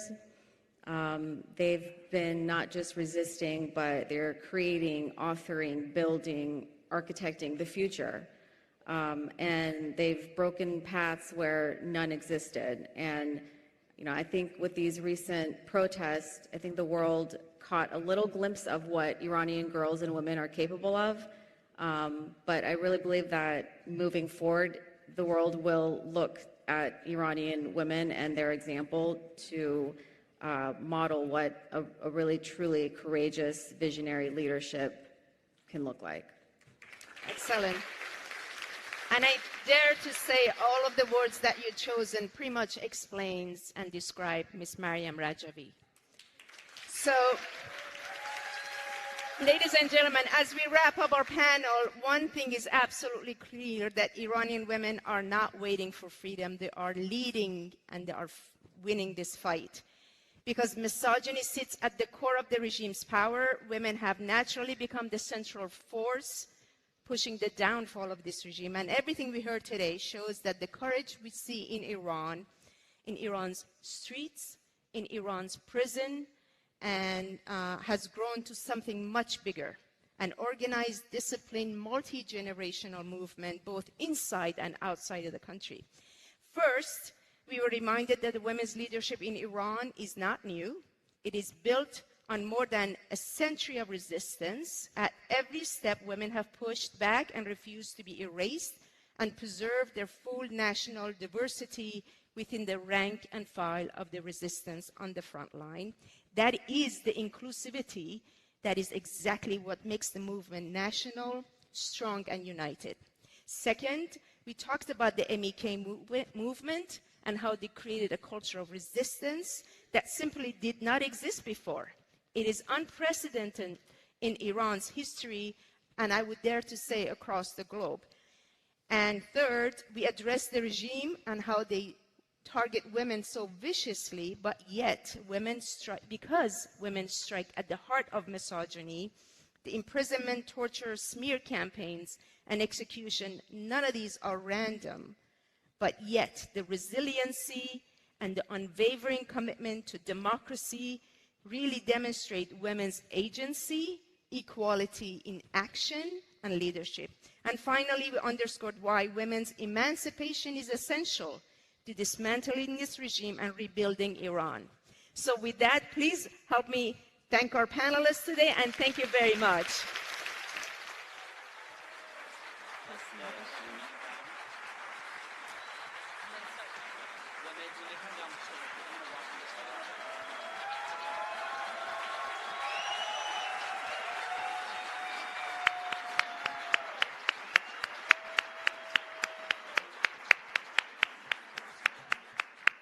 Thank you.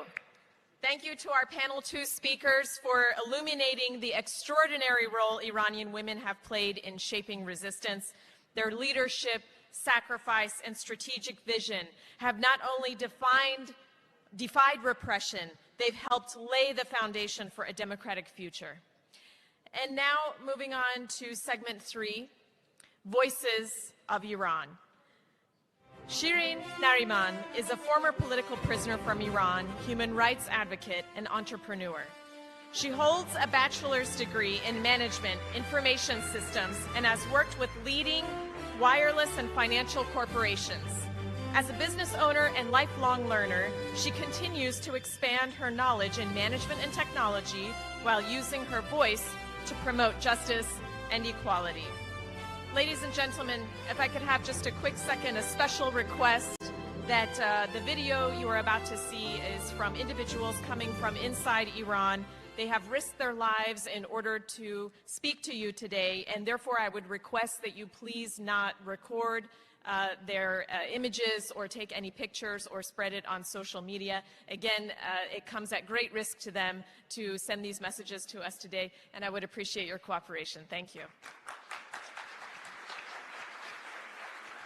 Good morning. It is an honor to introduce this segment, Voices from Iran. My name is Shireen Nariman. I was in my senior year high school when I was arrested in November of 1980 at home by the Basiji forces. At that time, a small sense of freedom still lingered in Iran, fragile, yet alive. But even then, I have already seen blood on the streets and the bodies of those who had sacrificed their lives to protect that little freedom. In the spring of that year, I was among the first to arrive at an abandoned gas station where a young man, Nasser Mohammadi, had just been killed for distributing Mujahid, the newspaper, by the plainclothes of the regime. Only months earlier, Abbas Ommani, a laborer, while handing out electoral leaflets for Masoud Rajavi's presidential campaign, had been killed by the regime's agent. Then came Mustafa Zakeri, shot and killed during a demonstration in 1980. In this program, we focus on those voices the Iranian regime works hardest to silence: political prisoners and courageous individuals who continue to stand for freedom despite unimaginable repression. We also highlight the bravery of Iran's youth generation, those who ignite the flame of resistance across the country, fully aware of the risk of arrest, torture, imprisonment, and even execution. These resistance units embody the shape of the Iranian people for change. Many of their members are now in prison on death row, yet countless others continue to join their ranks. In recent months, Iran has seen a sharp rise in executions. In early July, an IRGC-affiliated news agency openly called for repeat of the 1988 massacre of political prisoners. Only weeks later, Mehdi Hassani and Behruz Ehsani were executed for their association with People's Mujahideen Organization of Iran. To this day, at least 17 others remain on death row on the same charges. During the 2019 uprising, at least 1,500 people were massacred in the streets. In the 2022 uprising, at least 750 were killed, and 30,000 others were arrested. Many of those arrested have since been executed, while countless others remain in prison. So some now facing imminent executions. In this segment, we will watch a clip showing both the brutality of the regime and the defiance of the Iranian people.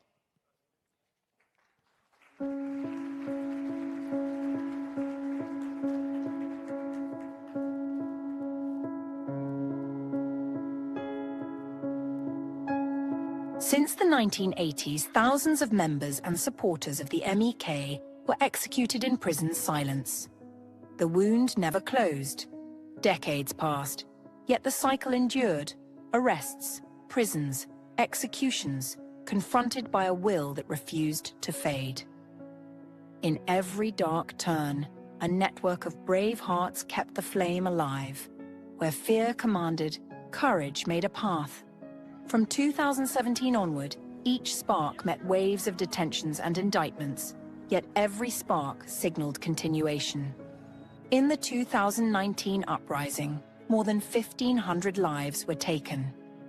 MEK resistance units led protests across cities nationwide, and many paid with their lives.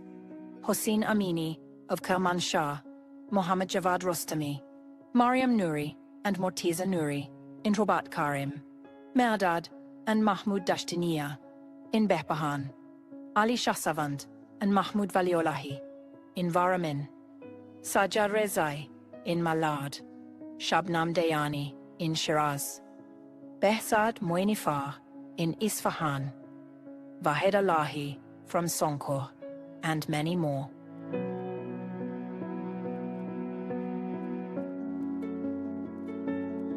Their courage lit the path. Resistance units carry the torch toward freedom. In 2022, the uprising surged again. Over 750 killed, tens of thousands detained. And still that hidden flame would not go out. Behrouz Ehsani and Mehdi Hassani, MEK supporters who refused to break. From solitary cells to closed-door trials, they stood firm. I will not bargain over my life. Let it be an offering for Iran's freedom, Behrouz wrote from prison. Mehdi echoed him. They can take my breath, not my choice. At dawn, July 27, 2025, the regime executed them in Gezel Hesar without warning to their families. But the rope couldn't silence their message. Behrouz and Mehdi are not alone. They are examples of many MEK prisoners who continue to resist, even as they live under death sentences. Somaye Rashidi was jailed for a simple act of defiance, chanting, "Death to Khamenei, hail to Mariam Rajavi."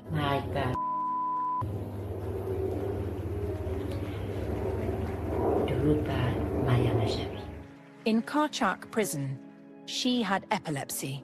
Repeated seizures were dismissed as faking, and only on September 16th was she finally taken to Mofate Hospital. She never recovered and died on September 25th, 2025. Today, more than 17 MEK supporters are on death row, pressed brutally to recant. They remain unbowed. Zara Tabari, tried in a 10-minute video hearing, denied her chosen counsel and sentenced to death for alleged cooperation with the MEK. Her crime included writing the slogan, "Women Resistance Freedom." Mohammad Javad Vafaye Sani, a boxing champion from Mashhad, detained, tortured, and given repeated death sentences for alleged MEK affiliation, ultimately upheld, a trained body that refuses to bow. Vahid Bani Amrian, a university assistant professor and sportsman, was sentenced to death with 4 friends, Sayed Mohammad Tagavi, Babak Alipur, Puya Gobadi, and Shahrokh Daneshvarkar for alleged cooperation with the MEK.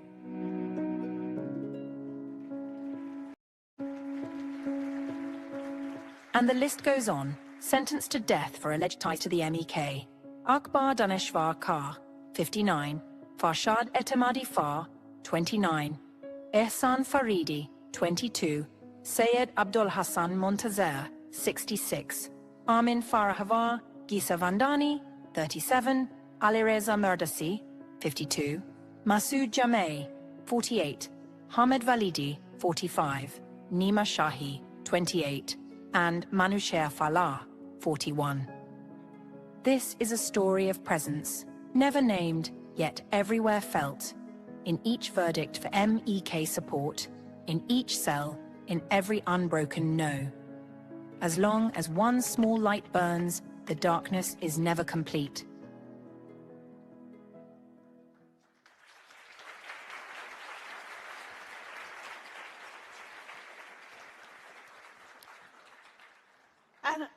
Another powerful dimension of Iranian people's struggle for freedom is the resistance of political prisoners. From behind prison walls, a remarkable campaign has emerged. No to executions on Tuesdays. which has now spread to 54 prisons across Iran for past 94 weeks. These initiatives represent the enduring defiance of those who refuse to surrender their humanity or hope. At this point, we watch 3 messages from political prisoners.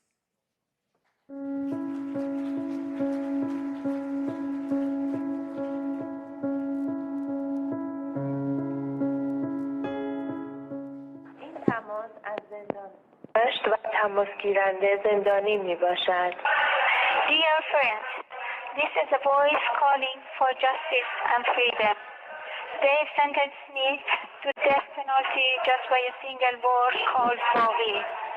This is just enough to sentence all those who are politically opposite or even with their own mental beliefs to this penalty. I applied for bail, but I don't rely for further process to reverse it. I rely on you as a jury member of my trial in worldwide court hall. To me, it's not a matter of saving life of an individual, but saving lives of many others. This reminded me once a man, I think it was Neil Armstrong, sent us a message far, far away from the earth. A small step for a man, a giant move for mankind, he said. Now, I could tell just a small step for saving a life carry us to a movement in order to condemn human rights violence in this world, in this corner of the world. So please raise your voice for justice and freedom on behalf of us. Thank you all.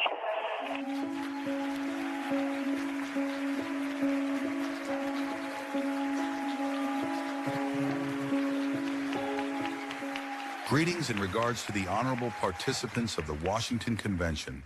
I am Vahid Bani Amrian, a 32-year-old political prisoner from Gezel Hesser prison. I am very happy that I have been able to let my voice, perhaps in the last weeks or months before my execution, pass through the walls of a prison that amid the deadly silence of the governments of the world holds the highest execution rate in the world and reach your convention. Our freedom, democracy, and equality not the rights of us and our people, who for 120 years have fought, suffered, and given their lives for them?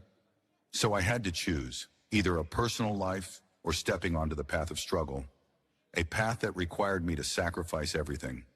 It was a hard choice, but escaping responsibility was harder. Ultimately, I found my answer in joining the Mujahideen organization, MEK. After my latest arrest in December 2023, along with 5 of my friends, I was sentenced to death after months of solitary confinement and torture, in a trial that lasted only a few minutes. And that was solely because I refused to express remorse and declared loudly that our people deserve the best, and that I will stand to the end for their freedom and for the establishment of a democratic republic, bowing to no dictatorship whatsoever. Because we are the continuation of and faithful to the cause followed by our comrades from the 1980s and during the 1988 massacre, a path for which the last of them, Behrouz Ihsani and Mehdi Hassani, were executed. Our resistance and battle for Iran's freedom is, in fact, the struggle of all freedom lovers of the world against a global threat. Just as, in their time, General de Gaulle and the Italian partisans were not only liberators of their own nations, but saviors of the world from the evil of fascism. Therefore, what we and the people of Iran expect from you, the international community, is that you urge your governments to stand with us and with the just demands of our people, in line with your parliaments and the awakened consciences of your citizens. Support the alternative represented by the National Council of Resistance of Iran, its 10-point plan, and the resistance units, and respond in action to Maryam Rajabi's third option. With thanks to you all, Vahid Bani Amrian.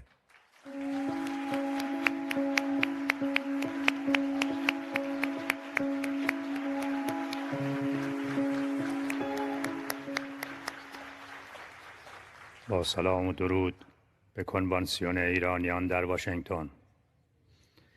این پیام از زندان قزل حصار است. زندانی که 10,000 نفر در آن اعدام شده‌اند و هر روز بر آنها اضافه می شود.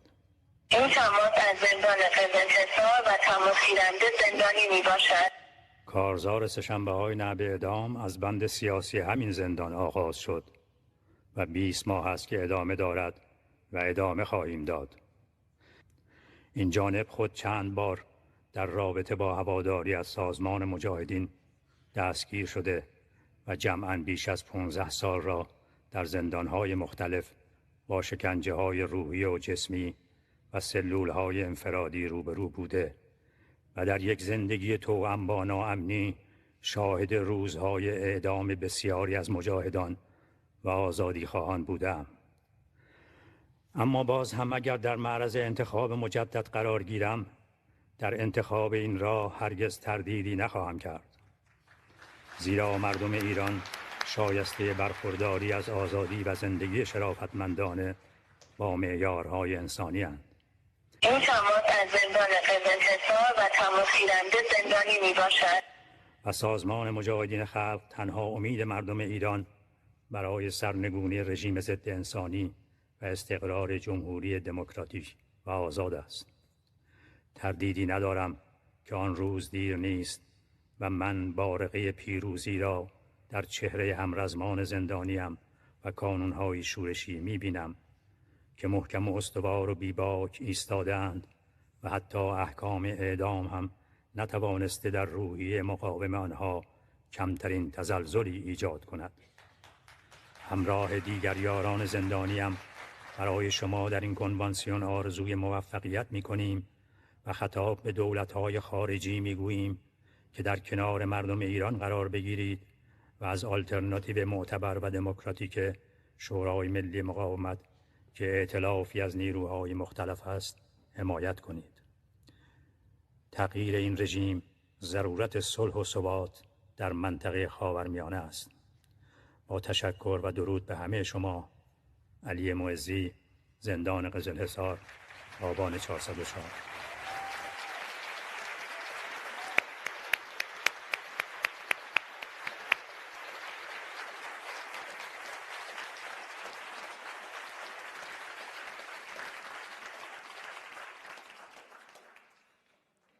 Despite the regime's wave of oppression, the voices emerging from inside Iran tell a different story. The story of resistance. Across the country, young people are joining the resistance units, taking bold actions to break the wall of fear and ignite a nationwide uprising. Now, let us see a video clip of activities of resistance units in Iran.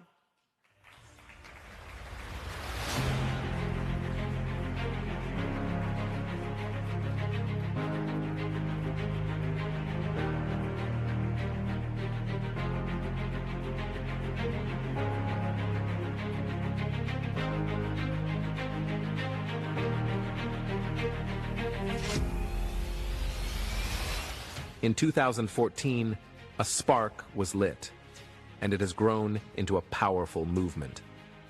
The resistance units, a nationwide network of courageous citizens, organized by the MEK, active in all 31 provinces of Iran.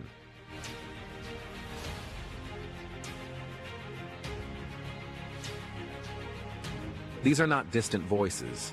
They are Iran's enduring spirit, determined students, steadfast workers, committed teachers, creative artists, and resilient athletes. Born under the weight of repression, they began in quiet circles, united by a simple pledge. Freedom is worth every sacrifice. From small beginnings, they have expanded into thousands of organized groups, 20, 30, 50 strong, forming a web of defiance that the regime cannot silence. Even Tehran's rulers acknowledge the truth. This movement is growing and it cannot be stopped. Their mission? To break the wall of fear that sustains tyranny. They challenge symbols of oppression, remove propaganda, and project messages of freedom across Iran's cities. Through banners, leaflets, and flash demonstrations, they declare, "Down with the dictator," and "Victory to freedom." In October 2025, Tehran witnessed a wave of public support. Motorcycle and car caravans saluting Maryam Rajavi's election as president-elect of the National Council of Resistance. From Pasargadai's historic stones to Shiraz's vibrant streets, banners carried a message of hope, linking Iran's proud past to a future of liberty.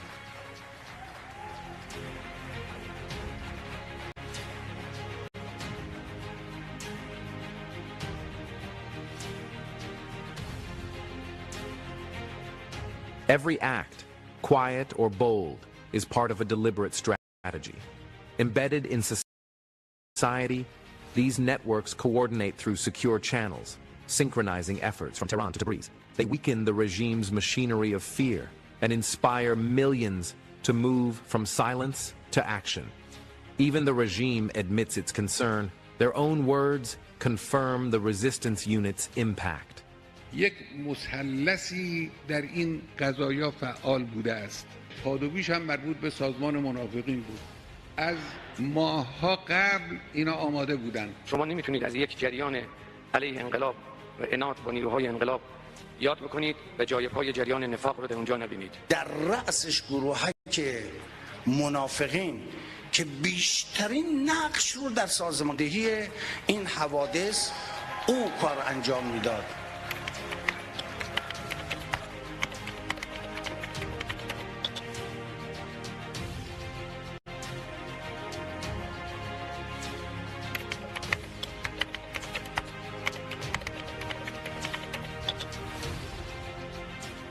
The regime strikes back with brutality. Thousands arrested, hundreds disappeared, lives lost in silence.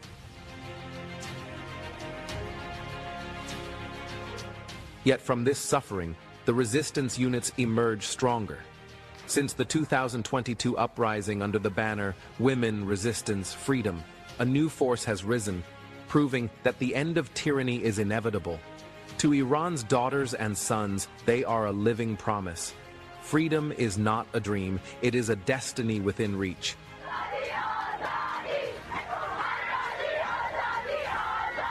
From Iran's streets to the global stage, their message is clear. Democracy is not a whisper, it is a call to action. Guided by Maryam Rajavi's 10-point plan and the National Council of Resistance, they carry the vision of a free and democratic Iran.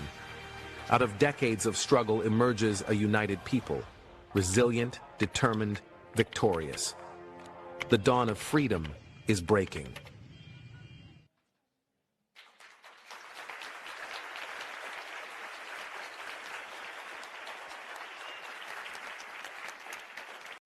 At this time, we hear directly from some of the members of Resistance Unit. من یک کانون شورشی هستم. اگر بخوام از وضع ایران بگم، فقر، گرونی، بیکاری و ظلم و ستم آخوندا بیداد میکنه. من این وضعیت رو دیدم و فهمیدم که نمیشه ساکت نشست و باید بلند شد کاری کرد. سیمای آزادی رو دیدم، کار کانونهای شورشی رو دیدم و با خواهران مجاهد آشنا شدم. با برنامه 10 ماده خواهر مریم آشنا شدم و فهمیدم که تنها جواب ظلم آخوندا پیوستن به کانونهای شورشیه. ما زنان آخرین ضربه را به رژیم آخوندی خواهیم زد.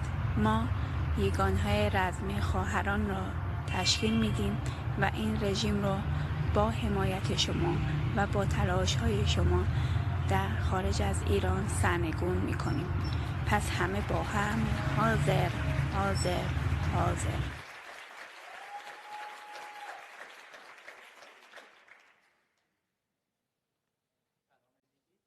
No more. No more. There is one more. سلام و درود. من آیدا هستم از نوشهر. صدای من رو از قلب ایران در زنجیر میشنوید. من کانون شورشی هستم و بخش فعالیتم رو برای بخشیدن به مردمی که دفاعن حوادث هستن قرار میدم. ما تو شرایط خفقان، ترس و سرکوب در حال مبارزه هستیم و از مریم به عنوان یک حامی کسی که این مبارزه کردن می‌آموزه و اعتماد به نفس ما میده برای مقابله با دشمن در شرایطی که ما در حال مقابله هستیم، که هم خطر داریم و در حال مقابله با دشمن هستیم. دوستان زیاده از من هستن که در زیر تیغ اعدام هستن. گویا بابک ما از شما خواهش میکنیم که صدای ما بشیم در دنیا و اینکه هوای ما رو داشته باشیم و فعالیت ما به عنوان شورشی رسمتش میدیم و از همه شما ممنونم که صدای ما رو میشنوید به امید روزی که ایران آزاد بشه. با سلام، من علی هستم، یک قانون شورشی از تهران. به کنوانسیون شما در واشنگتن سلام و درود عرض می‌کنم. جامعه ما در یک وضعیت انفجاری شدید قرار دارد. فساد همه جا را فرا گرفت. شکنجه، اعدام، ایجاد می‌کند.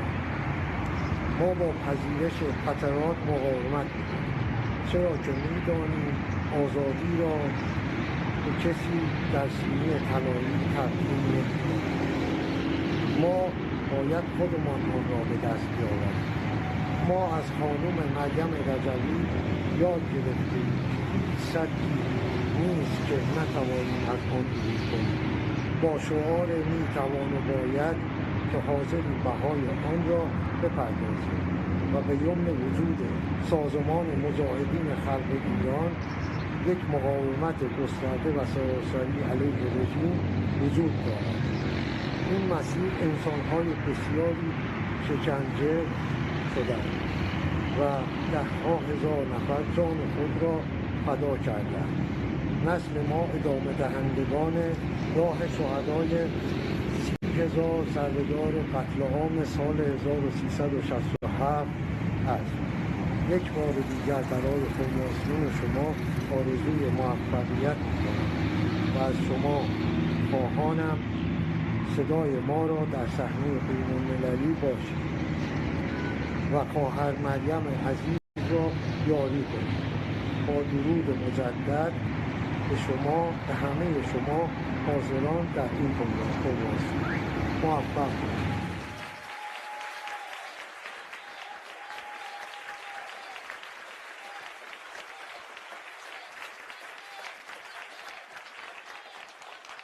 Now let us watch two messages from those who attended both 2019 and 2022 uprising.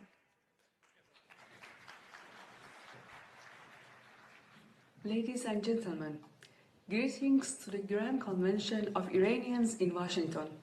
My name is Elham Sajedian.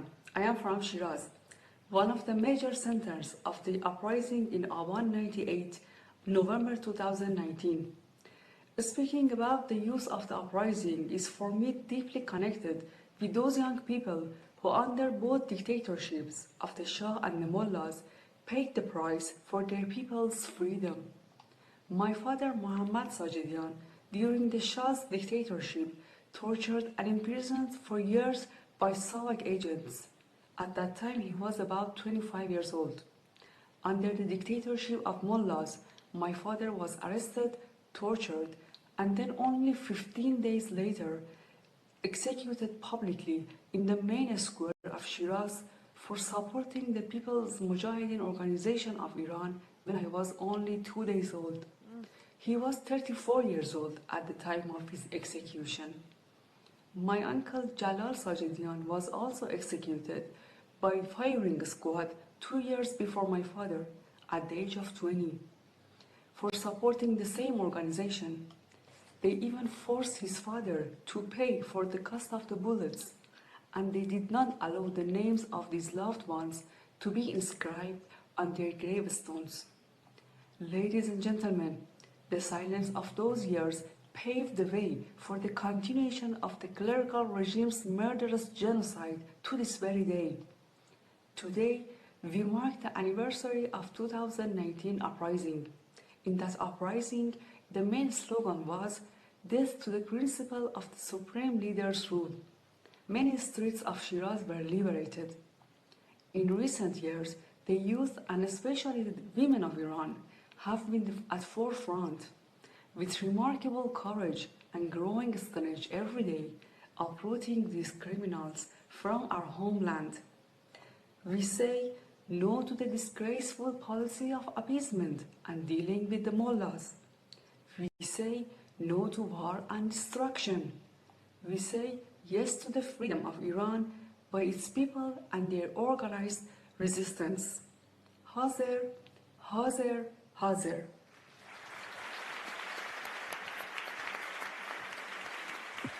با سلام و درود به کنوانسیون ایرانیان در واشنگتن.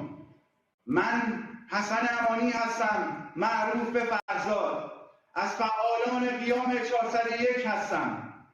از سال 95 که از طریق سیمای آزادی با سازمان مجاهدین خلق ایران ارتباط برقرار کردم، مسیر زندگیم تغییر کرد. در قیام 401 هم دخترم هم پسرم هدف گلوله پلاستیکی قرار گرفتند. پسرم به من گفت از میان دستگیر شدگان اگر کسی در تلفنش عکس رضا پهلوی رو داشت با هیچ مشکلی برخورد نمی‌کرد و سریع آزاد می‌شد. اما هر کس که هوادار مجاهدین بود با زندان، شکنجه و اعدام روبرو می‌شد. اینجا بود که فهمیدم که کانون‌های شورشی چه نقش مهمی در قیام دارند و کابوس خامنه‌ای هستند. امروز درود می‌فرستم به کانون‌های شورشی قهرمان که علی‌رغم اختناق سنگین امید به قیام را در دل‌های مردم زنده نگاه می‌دارند. یاد بهروز احسانی، مهدی حسنی و زندانیان سیاسی مجاهد و مبارز زیر اعدامی که در زندان‌های ایران زیر حکم اعدام هستند را گرامی می‌دارم. آنانی که با ایمان و وجدان پاکشان ایستادند. در پایان به گفته خواهر مریم راه حل ایران راه حل سوم است، یعنی نه جنگ نه مماشات، بلکه سرنگونی به دست مردم و مقاومت سازمان یافته آنان. مردم از این رژیم خستند، اما هرگز نمیخواهند به دیکتاتوری سلطنتی که نسل قبل از من آن را به زباله‌دان تاریخ انداخت بازگردند و ما نیز اجازه به آنها نخواهیم داد. با درود به مقاومت سازمان یافته، با ایمان به آزادی و امید به پیروزی مردم ایران از شما سپاسگزارم.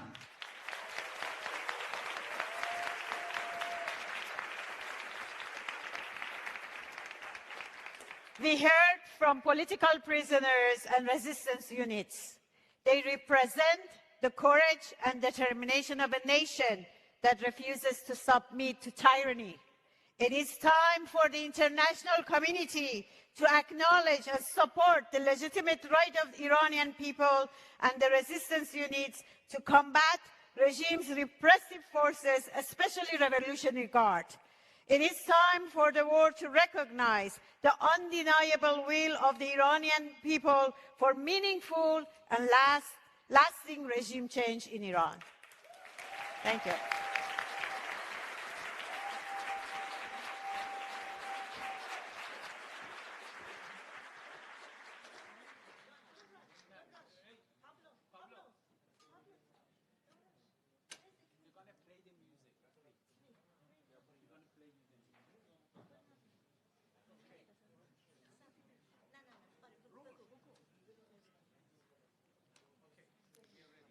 Now we turn to the next critical force in Iran's transformation, its youth.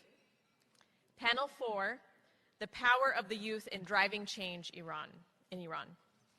Every revolution has its heartbeat. And today, that heartbeat is Iran's youth. We are joined by 5 inspiring young professionals whose work spans medicine, law, cybersecurity, and public policy. Mohammad Reza Hesami, a senior medical dosimetrist at the U.S. Oncology Network. Mehrana Mohammadi, a JD candidate at Penn State Dickinson Law, where she serves in multiple leadership roles. Ryan Nasir is a computer science student and R&D intern in San Diego. Sina Saidian, a JD candidate at the University of Virginia School of Law, a Karsh-Dillard scholar, and editor of the Virginia Law Review.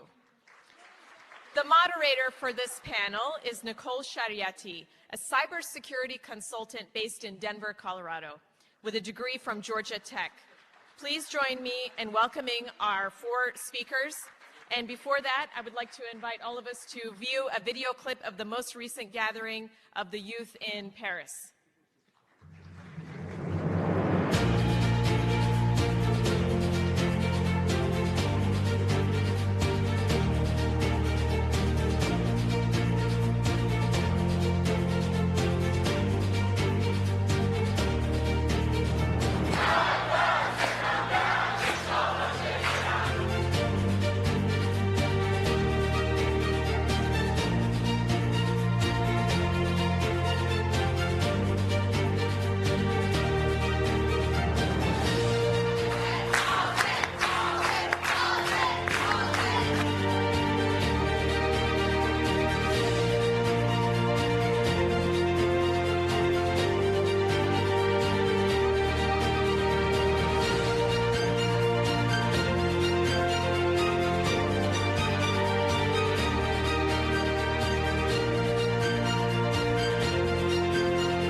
Thank you everyone.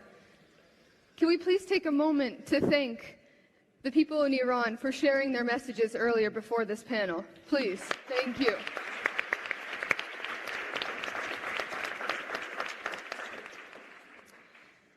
It is my honor to stand before you all today as we discuss Iran's youth under the regime rule. My name is Nicole Shariati, and I stand before you not only as a proud Iranian American, but as the daughter of a brave political prisoner.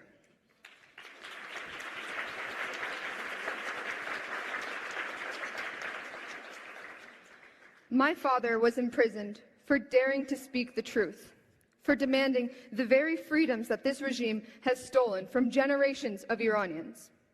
I am honored to be able to stand here today because of my father's strength and bravery. And it is my duty as an Iranian American and as a supporter of MEK to continue sharing his story and many others, and ensure that their sacrifice for a free Iran will never be forgotten. For over 4 decades, the regime has ruled through fear, humiliation, and bloodshed. It has tried to break Iran's youth, to strip them of hope, to silence their voices, and to convince them that change is impossible. But the regime has failed. It has failed because the youth of Iran, this brave, relentless generation, refuses to surrender their future.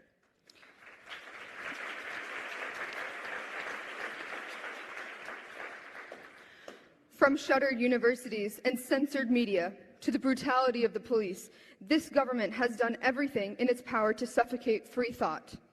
But every act of repression has only fueled defiance. Even when the internet is shut down, they find ways to connect. Even when their friends are arrested or killed, they continue to organize. They are fearless, and that is what terrifies the regime the most. Inside Iran, resistance units have become the beating heart of this movement, agile groups that defy tyranny with courage and creativity. And abroad, young Iranians amplify their voices, exposing the regime's crimes to the world and proving that this fight is both national and global. History tells us that Iran's youth has always been the force of change, from the constitutional revolution to the recent uprisings. They are the engine of progress and the nightmare of dictators. MEK has laid out a plan not just to resist, but to rebuild. A free economy, open universities, women's equality, and unrestricted access to information. These are not dreams, they are the blueprint of a democratic Iran where no young person will ever be silenced again for wanting to live free. So today, as we begin our discussion, let's remember, this is not just about the suffering of Iran's youth, it's about their strength. It's about a generation that has turned pain into power, oppression into organization, and fear into fire.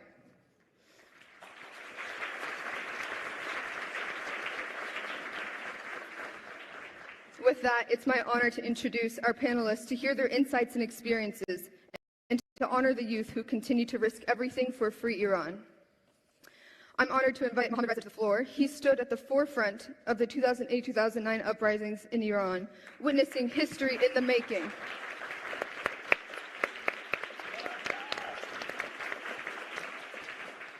Mohammad Reza, could you please share with us a brief glimpse of your experience and how it was like living in Iran for you? Yes, thank you, Nicole. I would like to encourage the audience to think about what is that a young person would usually want as they grow up. When you are young and you have this all energy, you have this whole life in front of you. You want to be the best version of yourself. You want to grow up and you want to have your nation grow with you. You want to be someone. You want to do something. But as you start to engage in the society, as you start to engage with the system, you realize that the regime does not really care about any of your hopes and dreams. What they care about is how you dress, how you present yourself to the society, what ideology you follow. They are not really there to use the resources of the nation to provide for your well-being, but they are there to create these subordinates that follows their rule. If you don't follow their ideology, you're outcast. So then the question becomes, who grows up wanting to wage war? Who grows up wanting to eradicate nations? Who grows up wanting to export terrorism? Who sees all the corruption inside the system and wouldn't question it? Or who would, want to go after nukes and missiles? So to answer your question of how it felt living in Iran, it felt like we were in a prison. It felt like, we didn't care for the regime. Regime didn't care for us. And it was fun to be with friends and family and, of course, make friendships. But when the ground is not there for your growth, your options are really limited. We were trying to survive the system without letting our dreams die. So, your options become very, very limited. It's either you have to accept the humiliation, accept the poverty that is imposed on you by this regime, or you have to get out of the country and go after your dreams elsewhere. Or the third option would be to fight the regime back and try to gain control of your destiny.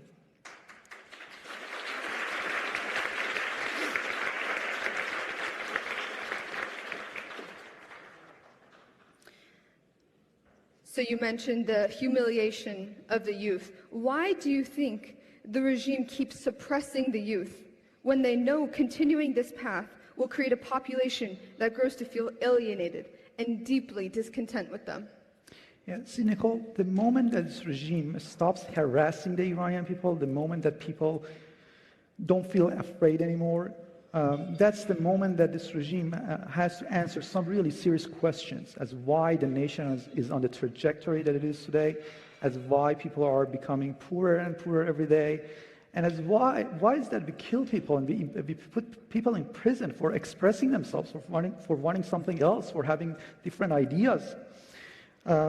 You know, we all know about Ali Younisi and Amir Hossein Mouradi, who have been in prison for years now because they had different ideas, because they supported different values. And you know, Ehsan Faridi, he's 22 years old, he's on death row because of supporting MEK. Why is that? Why supporting another idea other than the idea the regime supports brings you death and imprisonment? So, see, back in 2008, 2009, when I was in Iran, I was very young. I was a teenager. I had not formed any political opinions, nor I was the age to vote. But protesting the election results, it somehow felt safe for a second. For a second, we thought that we have the chance to express ourselves. We thought that we can go out and show that we are not fine with everything that is going on.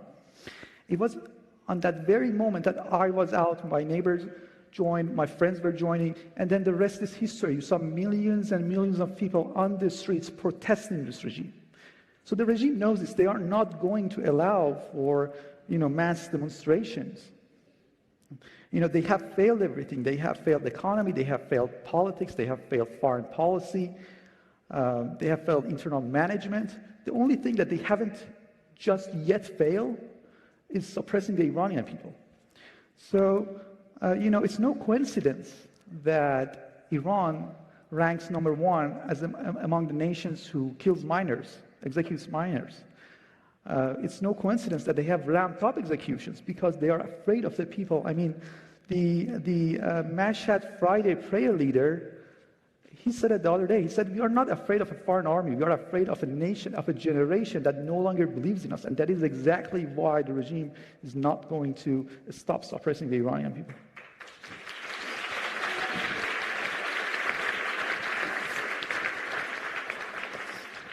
Thank you, Mohammad Reza, for sharing your personal experiences for fighting for freedom in Iran and exploring the topic of social and digital repression and how it is affecting the Iranian youth. I'd like now to introduce Mickey to the floor. Mickey had the opportunity to recently visit Paris to participate in a conference with Maryam Rajavi and hear more about the plan that she has for the future of Iran. Mickey, the MEK has outlined a comprehensive plan for Iran's youth, including economic freedom, support for universities, women's leadership, and internet access. How can this plan realistically empower young Iranians to lead change in their country?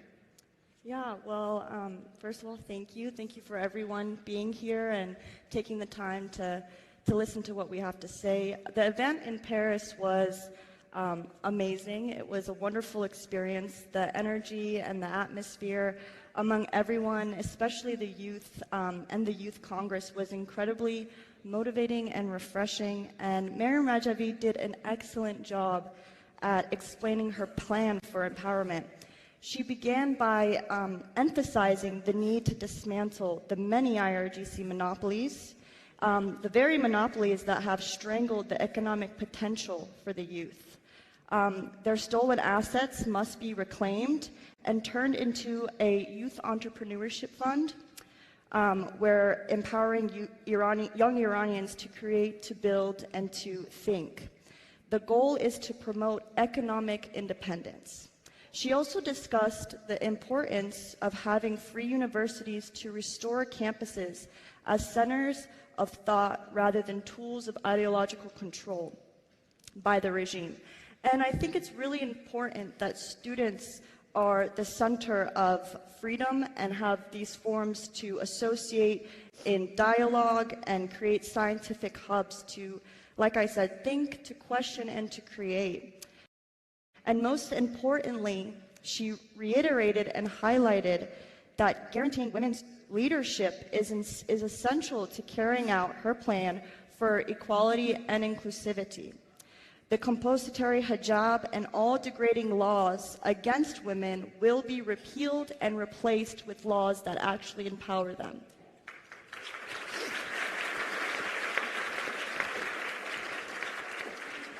Thank you, Mickey. And from your perspective, what is one of the most significant points in Maryam Rajavi's 10-point plan?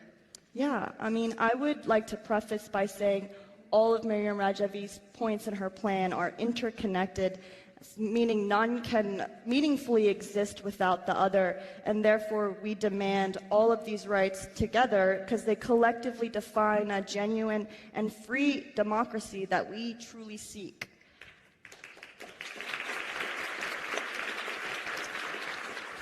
That being said, I believe her point about establishing a strong and independent judiciary is a good starting point. Having a robust judicial system that functions as a check and balance on the government's power is absolutely vital to protecting any democracy.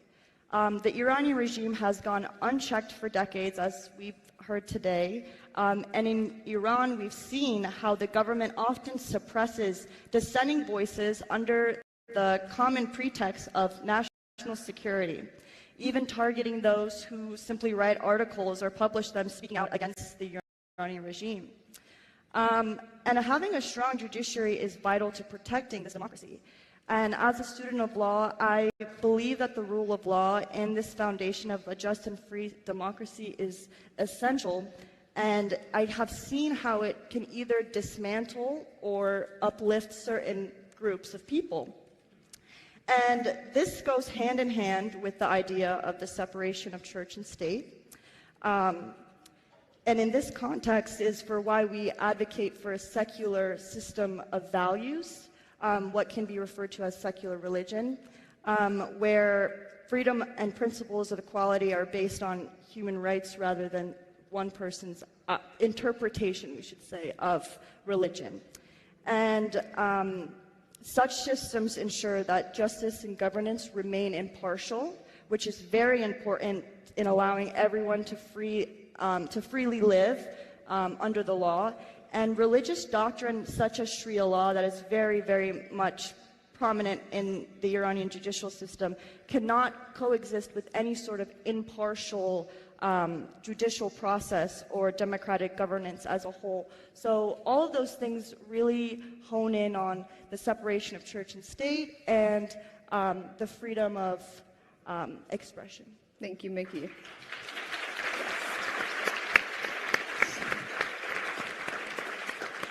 That was a great job at looking at how the plan gives Iran's youth not only hope, but a roadmap for freedom.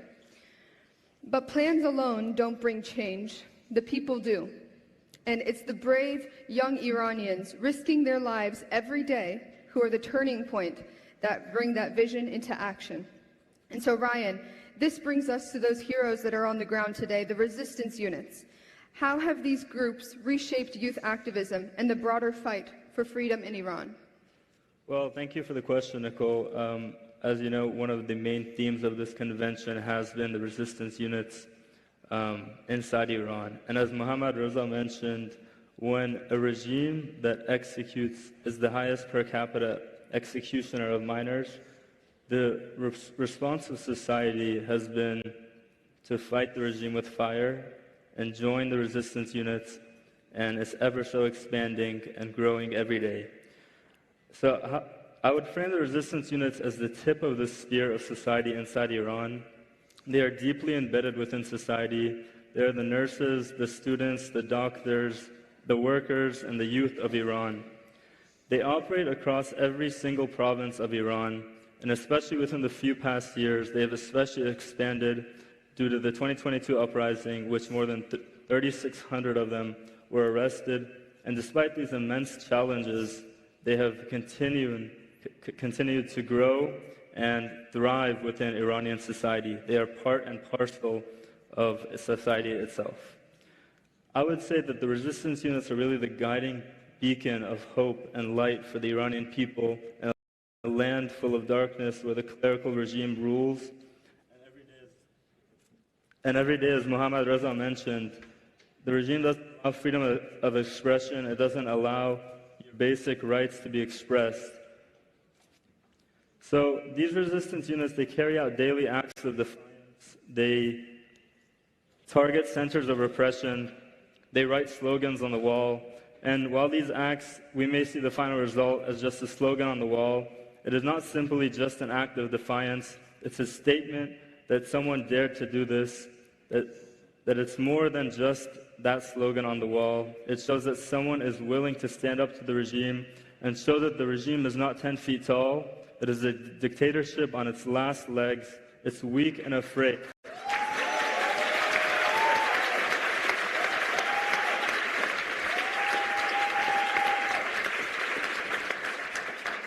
As many others have mentioned, the regime leaders and officials often warn that the MEK resistance units inspire the youth of Iran, and that fear speaks volumes to how much they've grown and how powerful they are within society, to the point where today we see these resistance units on video publicly expressing their support for the MEK and NCRI. They are in Tehran in broad daylight with motorbikes, not afraid to express, and they're willing to sacrifice their lives, and they will achieve freedom for the people of Iran.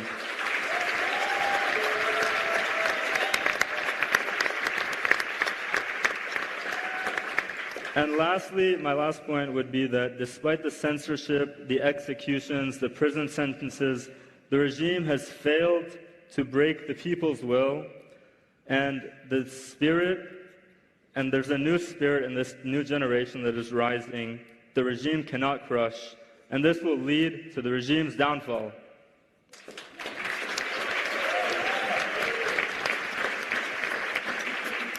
Thank you, Ryan. I would like now to explore what role does the connection between the resistance units inside of Iran and the organized resistance abroad, like NCRI, play in sustaining the movement? And how does this amplify the impact of youth-led activism? The resistance units keep the flame of resistance burning inside the country, and the NCRI ensures that the flame is protected and seen throughout the world. While this synergy did not emerge overnight, it was built over decades of sacrifice and struggle by the MEK and the NCRI, from the 1988 massacre of 30,000 political prisoners who said no to the Khomeini regime, to the brave men and women in Ashraf who have fought and sacrificed everything to achieve a free Iran. From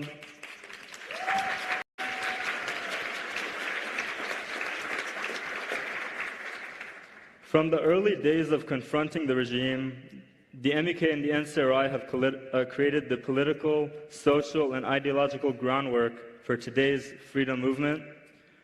This connection is a culmination of this foundation, and their courage and their resistance and the refusal to betray their ideals is instilled in today's resistance units. And so we see that the foundation that was laid by the MEK and NCRI is now instilled in the resistance units, and this will ultimately lead to the path for victory and a free, democratic, secular Republic of Iran. Thank you.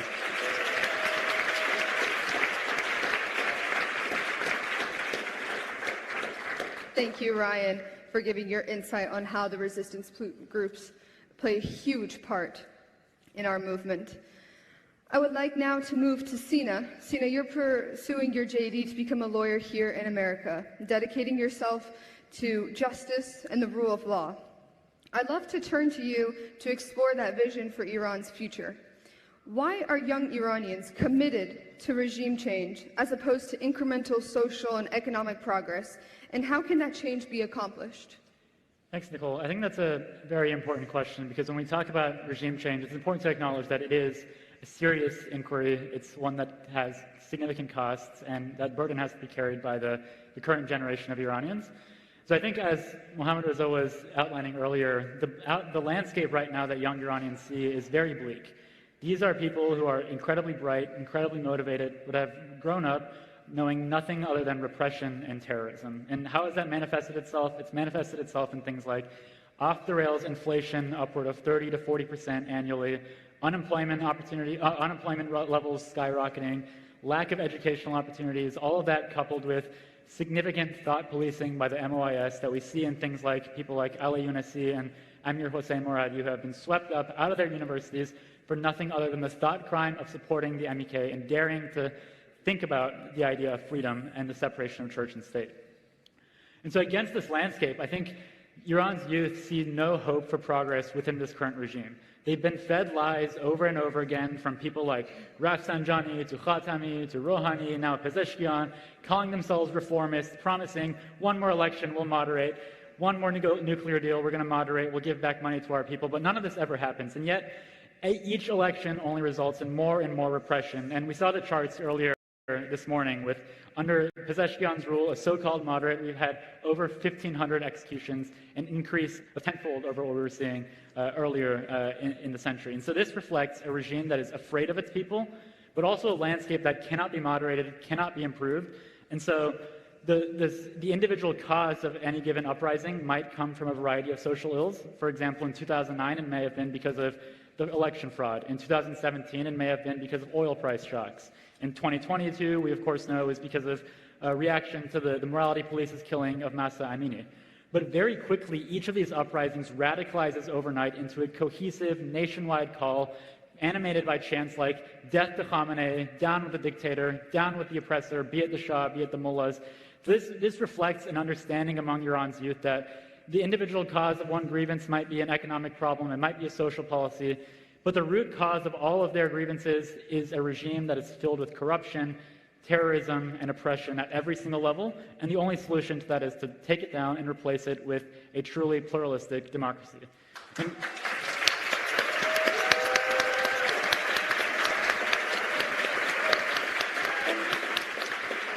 I'd like to make one final point about that, building off of what Ryan was talking about earlier, is the confidence in the idea of an alternative.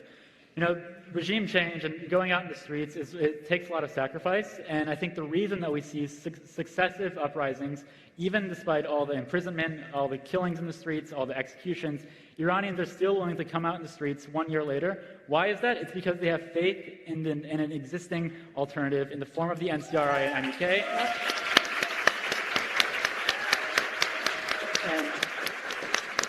And the resistance units play a crucial role in both organizing and radicalizing these protests, but also giving hope that people, when they pour out in the streets, they're not fighting alone. They're part of a national movement that has decades of history behind it and a true platform.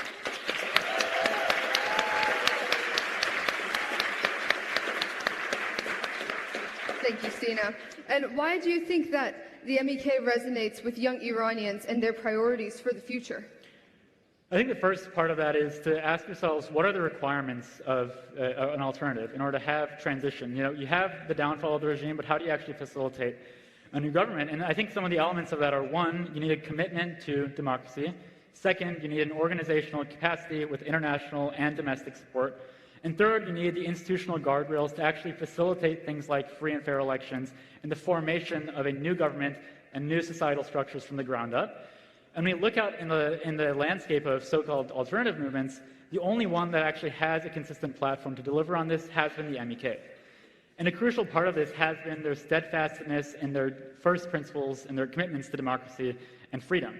Dating back all the way to 1979, when Khomeini first came to the scene, many folks were saying, let's give him a chance, let's negotiate, let's make some compromises. But the MEK was the only group who from day one recognized that the so-called Vilayat al-Faqih, the Islamic jurisprudence that Khomeini promised, was antithetical to any form of popular sovereignty, any form of democracy, any form of progress that the 1979 revolution was intended to achieve. And for this reason, the MEK has been under significant repression, significant targeting by the regime. And I think it's important to recognize that its advocacy has not been in the form of just rhetoric. It's not in the form of slogans that they tweet from 10,000 miles away and call it a day. This has been backed up by a fight on the ground for decades that has been relentless, and a significant price has been paid. For example, throughout the 1980s, there was a reign of terror that Khomeini unleashed on the MEK that culminated in the execution of 30,000 political prisoners in 1988 for the crime of supporting the MEK. Or throughout the 2000s, there were successive attacks launched by the Iraqi government at the behest of the Iranian regime on the the unarmed freedom fighters in Camp Ashraf in Iraq. And I think most of us in this room will remember in 2017 when the Iranian regime attempted to bomb one of the NCRI's annual rallies attended by tens of thousands of supporters from around the world and dignitaries in Paris. I think that final point is especially crucial because it reflects how afraid this regime is of the MEK. Why else would you risk the total international catastrophe that would come from bombing a national gathering inside of Europe attended by the highest level people of the intelligence agencies, government, etc., all around the world? The answer is because they're afraid of the MEK. Because the MEK...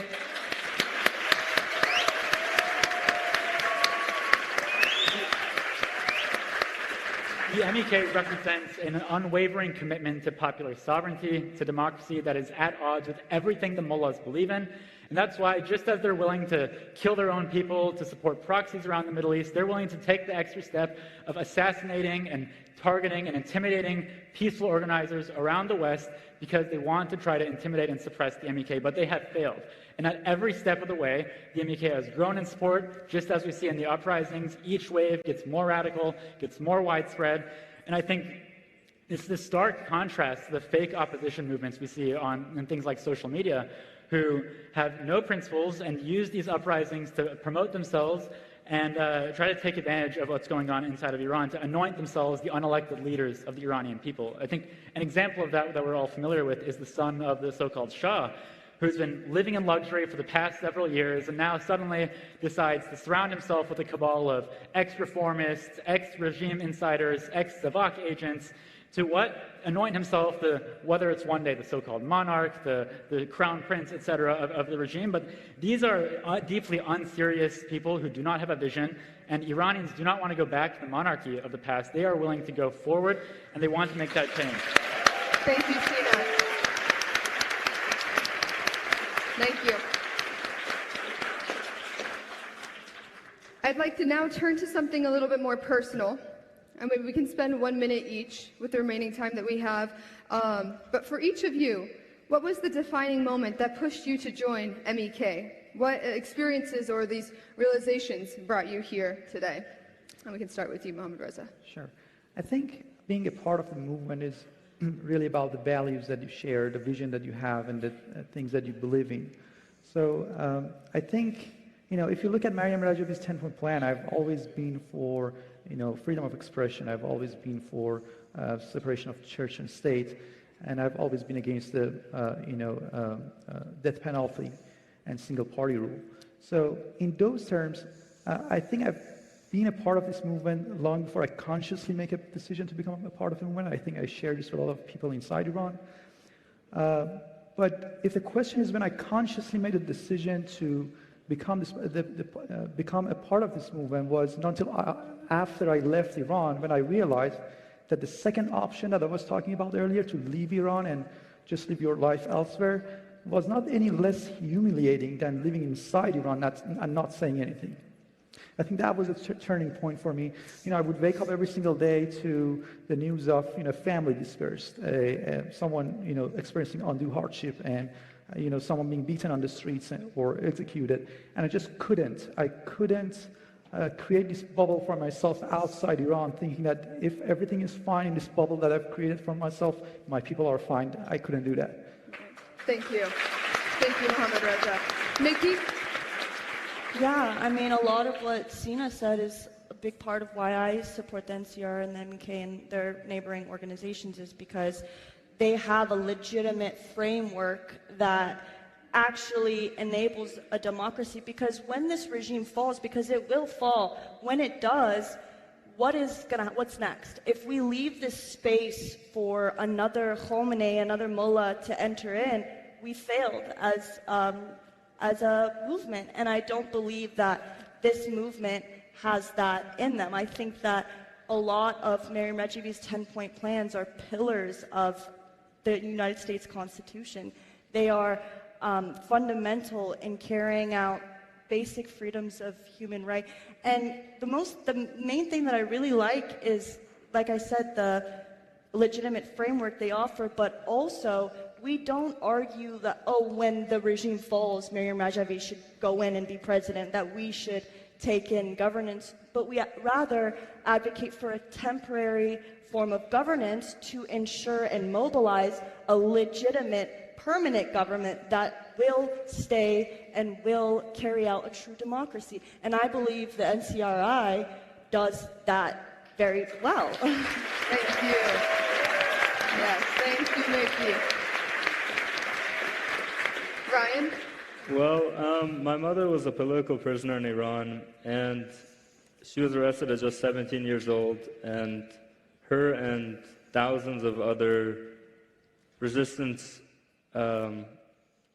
supporters of the resistance endured these brutal tortures that shaped my understanding and gave me a first-hand perspective on what true resistance means to this regime. I couldn't just keep watching, and at some point you have to start moving forward, and the NCRI and the MEK was and is the only true path to move forward and reach a democratic and prosperous Iran.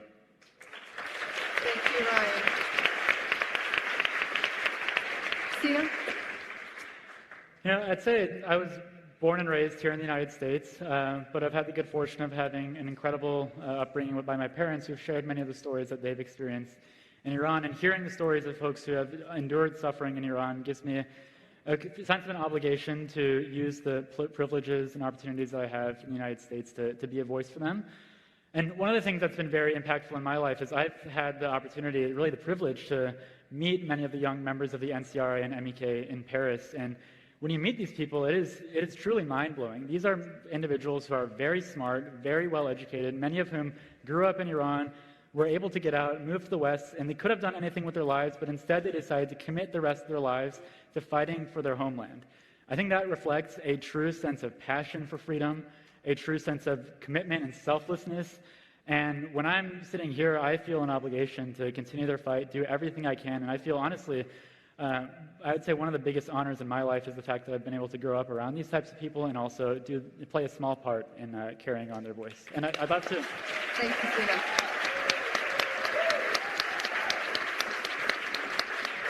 Nicole, I'd love to turn it to you. You mentioned at the beginning your own relationship with your father. I'd love to hear your introduction to the MEK. Yes, thank you, Sina. I'm a first-generation Iranian American and first-generation university student, and so that brought up a lot of questions growing up.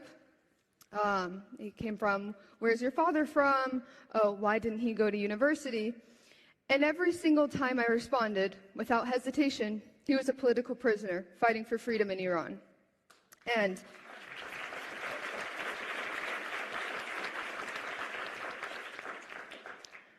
I never felt ashamed to say this to anyone that I've met. I know, yeah, thank you. The Iranian government loves to use humiliation and fear as a mechanism, but I don't feel that way at all when I describe my father. When I look at him, I see the memories of 120,000 lost souls in this brutal regime. And so lots of people, they idolize movie stars, athletes. I idolize my father from his bravery and his strength.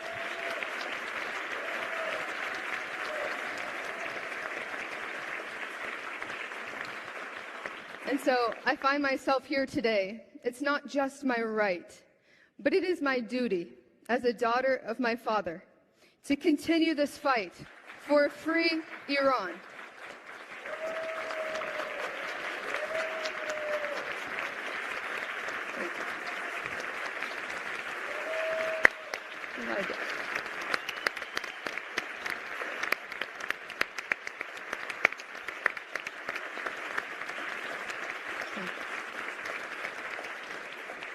Thank you. Thank you. I would like to say a couple of words before our audience Q&A session. But today we've heard the truth. Iran's youth are not victims of oppression. They are the engines of freedom. The people, they hold on to something stronger than what the regime can ever comprehend, and it's the will to change.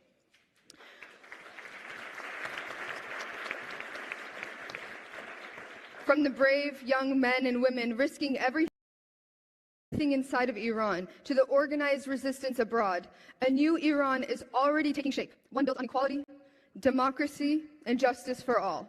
And make no mistake, that future is not far away. It is being created right now by the courage of this generation. Thank you all. Okay, we would now like to switch over to a couple of questions that we have from the media. I would like to, Ryan, would you mind sharing me some of the questions?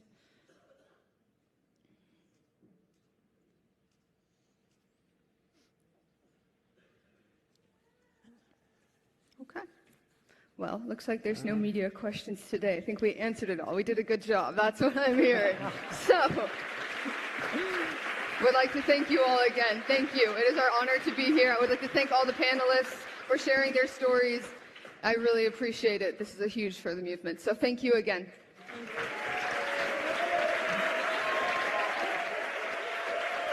Dinner.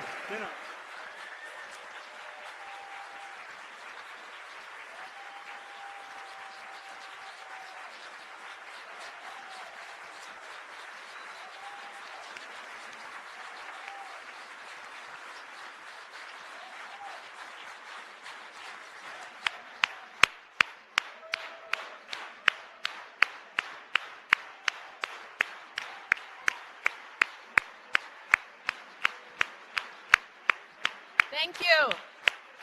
Thank you.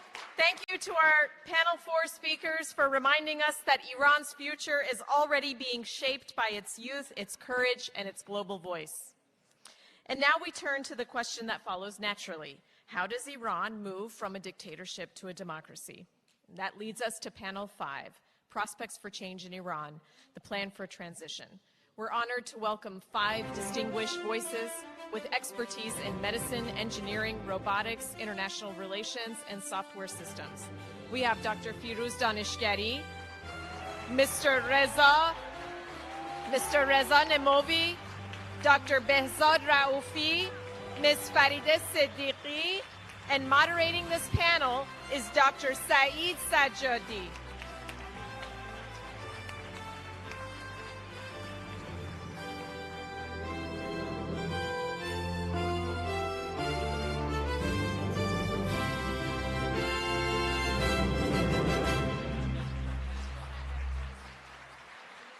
Can we all stand up and clap for the previous panels, please?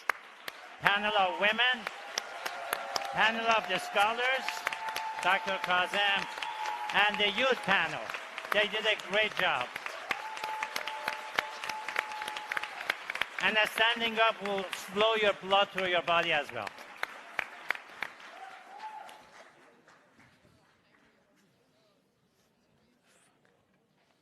Good afternoon, everyone. Are you? And thank you for being here today. My name is Saeed Sajjadi.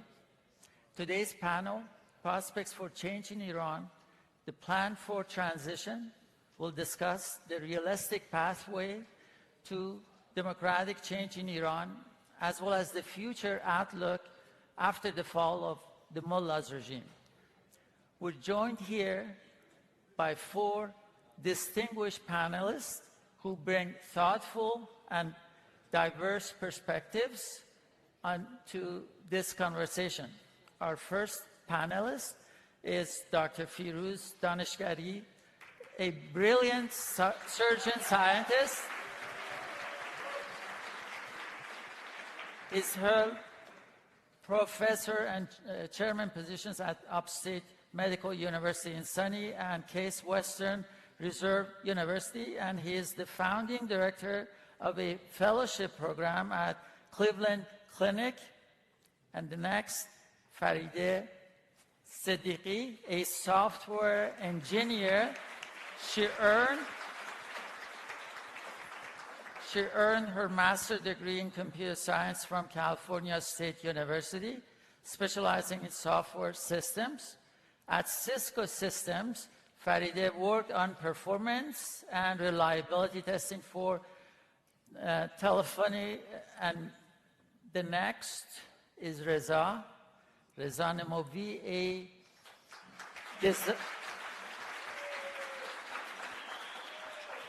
a design engineer. He's had foundational role in significant research projects at California Institute of Technology, Caltech, Aerospace Division.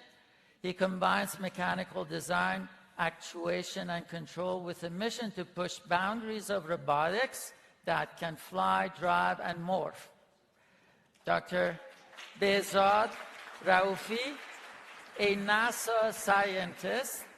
Since joining NASA Jet Propulsion Laboratory 2 decades ago, Dr. Raoufi has worked on many deep space missions, including Mars exploration, rovers Spirit and Opportunity. He currently works on lunar human landing system in the NASA's Moon to Mars program at Marshall Space Flight Center.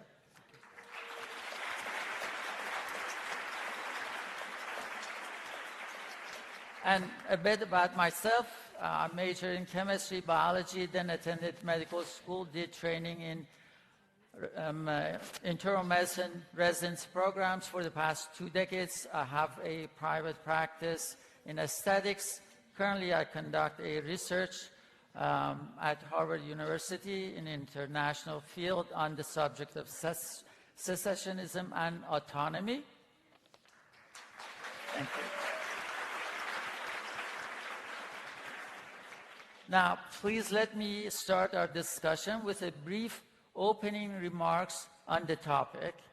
On the June 20th, 1981, Khomeini ordered the IRGC to open fire on a peaceful rally of 500,000 supporters of the democratic opposition MEK in Tehran. That day, the mullah's regime lost the very last vestiges of the political legitimacy it had.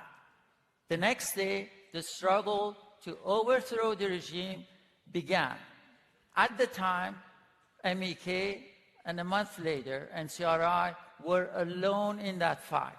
It took decades for many inside Iran and around the globe to realize that the only path forward to bring a free Iran, peace to the region, and a world devoid of terrorism fostered by Islamic fundamentalism is through a regime change in Iran. Years passed. The uprisings of 1997 put an end to the claim that a reform is possible from within the regime. After all the factions of the regime, the hardliners and the so-called reformists, all have pursued the same policies of repression at home and terrorism abroad. Reform is not possible under a regime that its constitution claims that the supreme religious leader, now being Khamenei, is the representative of God on earth. Today, the regime in Iran is engulfed in the terminal crises, and there is no solution in sight. The mullah's regime is stuck in a dead end, unable to move forward, and too fragile to retreat. Now, everyone can see that the fall of this regime is inevitable. However, for some, the path forward is not clear. They wonder what strategy can strike the last lethal blow to this regime. And others are concerned about the future of Iran, the transition period. In this panel, first we'll discuss the strategy to topple this regime, and then we'll address the concerns about the transition period. Let's begin. My first question is for Farideh. Farideh, is the prospect of regime change real and within reach? Thank you for that question. Do I have my voice? Yes, you do. Thank you. So, yes, I do think that the prospect of change is real and within reach in Iran. Let's look at the situation of the regime, people confronting the regime, and what I think is the real solution to bring change to Iran. For more than 4 decades of repression, corruption, and a collapsing economy, inflation continues to rise. 80% of the Iranian people live below the poverty line. Families are struggling simply to live. The regime has no solution for its deepening economical and political crisis. Internally, Khamenei is losing his hegemony. The factions are growing inside the regime. In the region, the regime's proxies have been shattered, and the regime internationally is now isolated. On the other side, people are reaching a breaking point. Since 2017, we've had several major nationwide uprisings, each one stronger than the one before, especially in 2019 and 2022. Through their slogans, people have rejected all factions of the regime, including the so-called reformists. Today, women and youth are leading the movement for change. Just within the last year, there has been more than 3,000 protests by 16 sectors of the society, which means that the society as a whole is ready for real change. But of course, just social unrest and the uprising will not be able to bring the regime down. We need leadership and organization, but that leadership and organization exist. Mariam Rajavi, the National Council of Resistance of Iran, the NCRI, and the MEK organization.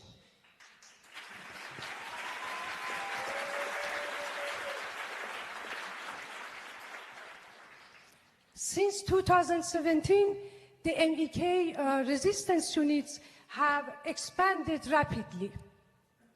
Only within the last year, they performed 3,000 operations against the IRGC and the Basij, and more than 40,000 symbolic acts in 135 cities of Iran.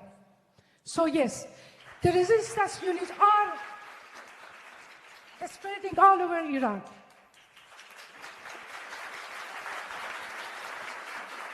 So as you can see, we have, a regime that has been extremely weakened. Iranian people are reaching a breaking point. And yes, the leadership and organization exist.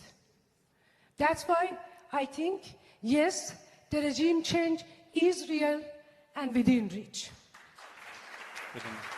And of course, by the sacrifice and courage of the Iranian people and their organized resistance. Thank you. Thank you, Faride. And next question goes to Reza. In your view, what is the vision of generations that grew under this current regime? What do they want? What's their position toward any dictatorships today or tomorrow? Well, when I think about Iran's youth and the challenges they're facing today, I can't help but reflect my own journey. Not because of its struggles are identical, but because the mindset needed to overcome is the same. My life was shaped by pushing through unimaginable odds. And the experience is exactly what I believe the youth of Iran, that they will succeed because of that. let me tell you a story. Since childhood, I dreamed of flying and exploring space. I grew up taking anything apart, anything that was mechanical. In my 20s, I was building cars, boats, helicopters, motorcycles, and flying was an obsession for me. Flight training was very expensive at the time, so I turned to skydiving. And about 500 jumps in 1 year, I had a major skydiving accident. When I woke up from a coma, doctors told me that I would never walk again, and that the nursing home was the best place for me for the sake of my family. But my dear mother repeated a phrase I've heard from Mr. Rajavi, "Mi tavan va bayad."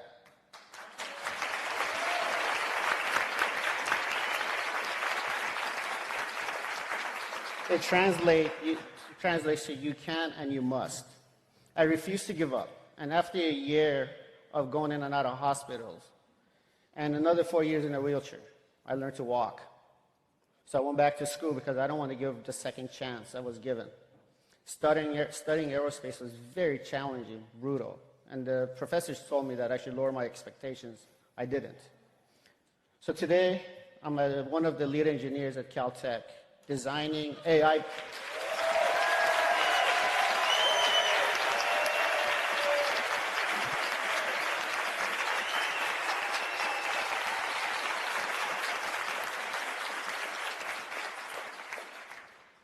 We're building AI-based robotics and drones.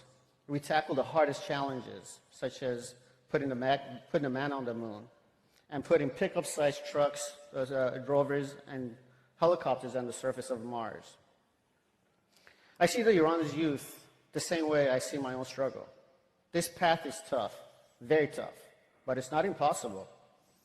They have endured unimaginable hardship, risking their lives just for the chance to fulfill their dreams. And yet, like me, they hold to that same belief. Mi tavan va bayad.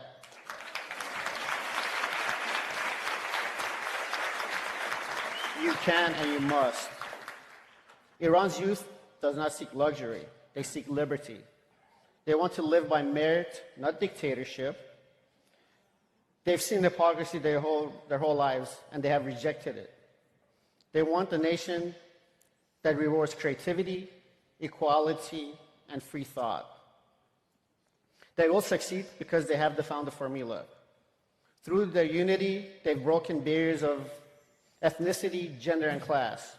Organized resistance networks have given them courage and strategy. And what can I say about their conviction? Except they know freedom has a high price and they're willing to pay for it.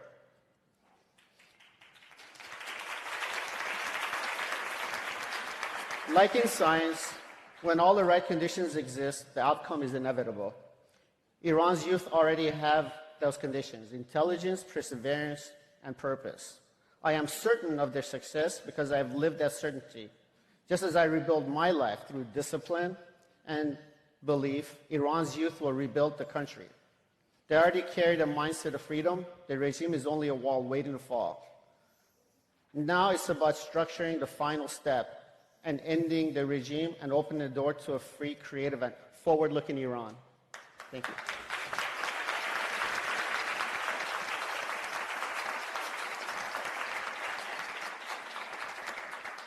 Thank you, Reza. And next question goes to Behzad. Behzad, in your view, what's the most realistic path to bring an end to this regime?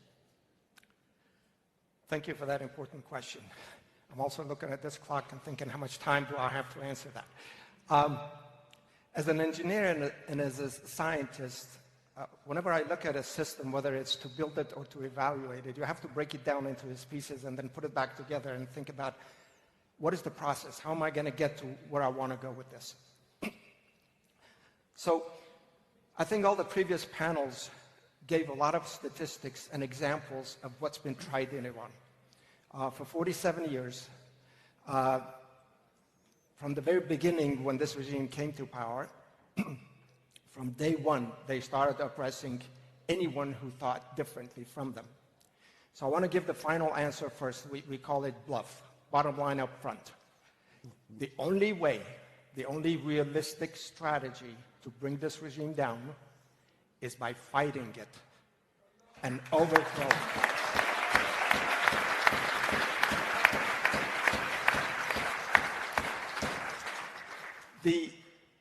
When you look at political systems in the world, for instance, a democracy, you don't like the current government, you vote them out peacefully. No one gets shot, no one gets killed.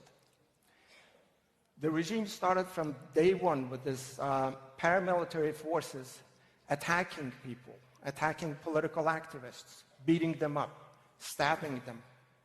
I believe the statistic says up until June 20th of 1981, 2.5 years into the so-called revolution, already over 60 activists or members of MEK had been killed by the regime. This is before anybody tried to do anything other than holding peaceful demonstrations, educating the public about what their rights are. So finally, after 2.5 years of this brutal oppression, Mujahideen, the MEK or PMOI, called for a massive demonstration in Tehran. Within hours, it reached over 500,000 people. That freaked out Khomeini.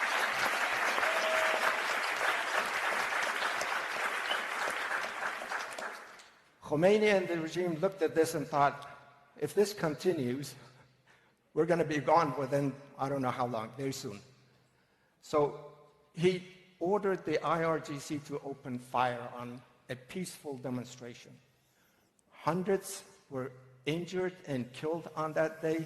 Thousands were arrested, most of whom who decided not to bow to the regime were later tortured to death and executed. This was a turning point. The regime said, I'm not tolerating any dissidents, any other ideas besides you're going to follow me, you're going to do as I say. And of course, as we've all heard in the last 3 hours, the Iranian society said, no, we want freedom, we want democracy, and we're willing to pay the price for it. So,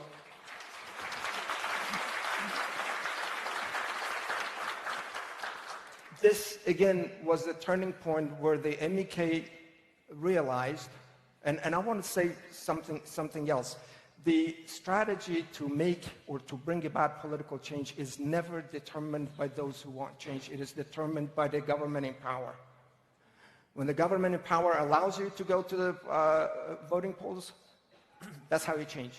When they don't, the only way possible is to fight. You have to be willing to fight the very forces, the IRGC, the Basij, and there's like 17, 18 different organizations, each controlling some aspect of life in Iran. You have to fight those, you have to defeat those. This is the only way you can bring about change. And that is, the Iranian people have shown in the last 47 years, they're willing to pay that price. They're willing to risk their lives. They're willing to be arrested, tortured, executed. Their families tortured. 14-year-olds were arrested and executed for delivering pamphlets in the 1981 demonstrations. Fast forward, in 2017, 2019, 2022, the Iranian people rose over and over, this time much larger than before. It was nationwide, as the numbers were given, 131 cities in Iran, all the 31 provinces. Everywhere in Iran, people are fed up with the political system, with the educational system, with the economic system. So now I want to go back to the question again. How do you fight this regime? Massive nationwide uprisings by the people of Iran who are fed up with the current situation, but with the added ingredient now, as it was mentioned earlier, we have the resistance units. For over a decade now, these resistance units were created and trained by the MEK, the very force that the regime is so scared of. And over the past decade, they've grown in numbers, they've grown in sophistication of the activities that they do. It started by just perhaps writing a slogan on the wall. Now in broad daylight, they get on their motorcycles and their cars holding the leaders, pictures of the leaders, Masoud Rajavi and Maryam Rajavi, and driving in the streets of Iran. That is the confidence. You put these two together, this is how you bring this regime down. Willing to sacrifice willing to pay the ultimate price for freedom and democracy. Thank you, Behzad. Thank you, Behzad. And the next question goes to Dr. Firuz. Dr. Firuz, Behzad talked about and analyzed the most realistic path to bring an end to this regime. Now, many may question the ability and capability of the Iranian resistance inside Iran to play an instrumental role in bringing an end to this regime. How would you respond to that doubt, those who question the ability of the Iranian resistance? By evidence, frankly. It's a good question for a person who's obsessed with data and evidence. And many panel members, which I want to again congratulate the previous panels, they were doing outstanding job. The first panel, the scholars, the women panel, the youth panel, and so forth. So some of the facts have been repeated, but probably for the sake of the younger generations in the audience, I would like to kind of answer your question in summarizing the elements rather than repeating all the elements. So this is a resistance that in 1979, after its founders were executed by the previous regime, the Shah's regime, they came out of the jail. They were less than 200 people. Less than 2 years, this resistance leadership mobilized over 500,000 demonstrations across Iran. And some of us are witnessing that. I'm an eyewitness of that.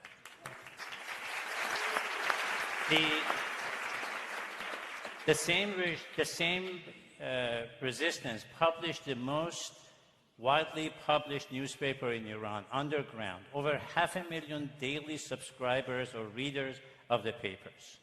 Imagine that in a city as big as Washington, as big as New York, you can run an underground operation to publish 500,000 printed paper today and distribute that through the secret channels. So that to me is the power of the social mobilization. The next one, after they were forced into exile, and they formed the National Liberation Army. You guys have seen the movies and so forth. Again, less than 2 years. The National Liberation Army was announced in June of 1987. By August of 1988, they imposed to Khomeini to accept the ceasefire in Iran-Iraq war. And he declared it as drinking the poison. According to the regime's agents themselves, it was the force of the NLA and the fear of NLA coming inside Iran that imposed drinking the poison to Khomeini. Then, in 2002, some of the members are here, the resistance revealed the most secret part of the regime's agenda, enrichment of the uranium. And since then, they have revealed over 130 secret projects of this regime, leading to the recent military action. The most famous one, a lot of youth now know it, the Natanz and Fordo. They were very first time revealed by this resistance. So that element shows the deep penetration, intelligence penetration of the resistance inside Iran. And its popular support, as you know, you cannot have that intelligence without a popular support inside Iran. The next, after Iraq war, the resistance changed the strategy and adapted itself to formation of the resistance units in Iran. And plenty have been said about the power of the resistance units, the impact on the youth, impact inside Iran. But on one element, again, as a biologist, as a scientist, I'll tell you, the regenerative power of the resistance units is unbelievable. Despite all the arrests, killing, tortures, and the fears, the resistance units are expanding exponentially. They're expanding in terms of their operation ability and in terms of their quality. A round of applause for resistance units.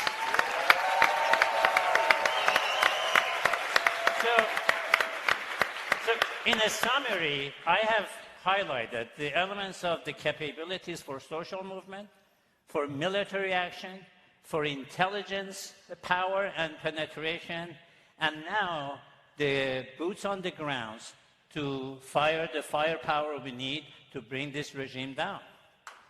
The evidence speaks for itself.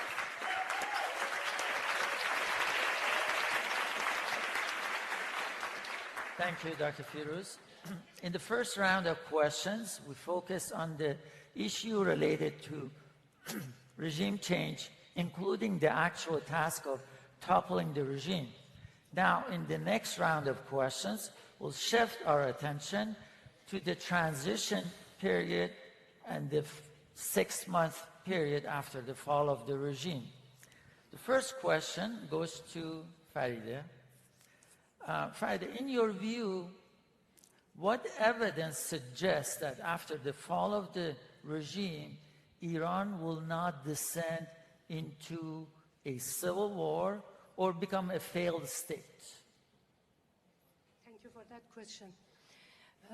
I must start by saying that the regime itself is behind this claim that Iran will end up to a civil war if this regime falls. Also, the same exact claim was made by Shah during the previous regime, dictatorship regime, that if I go, Iran will fall apart. But this never happened, and it will never happen.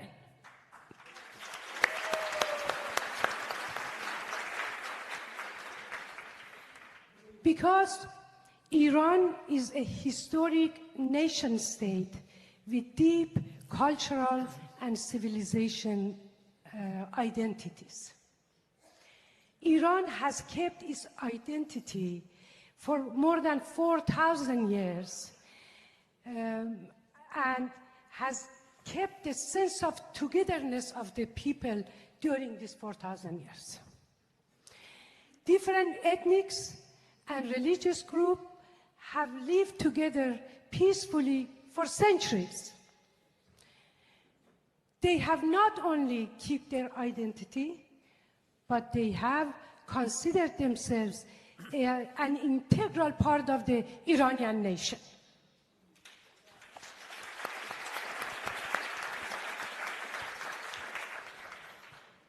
The main source of instability is the regime itself. Since it came to power, it spread extremism, terrorism, sectarian conflicts, and it funded the proxy militias in the region. So, in fact, the most common factor today that unites the Iranian people together is the fall of this regime.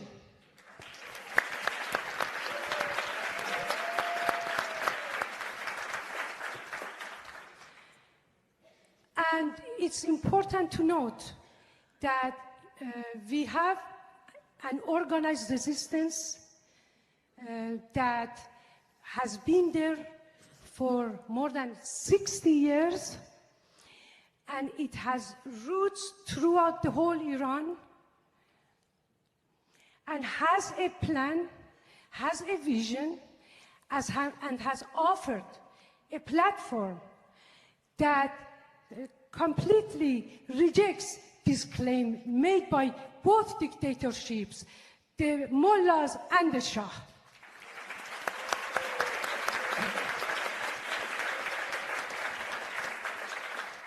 So at the end, I must say that the guarantors of a stable Iran after the fall of mullahs are the freedom-loving people of Iran and the NCRI as the organized and political alternative for the tomorrow of Iran.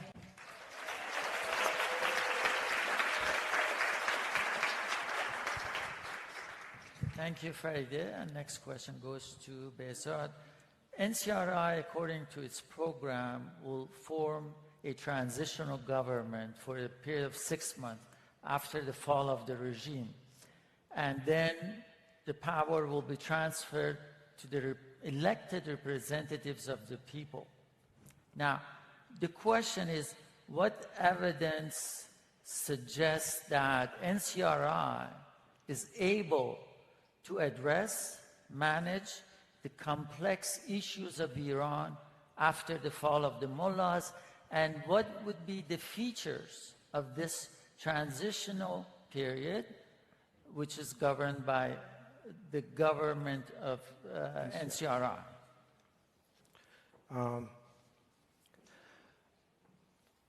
I want to draw a parallel, a comparison with what I do in my profession.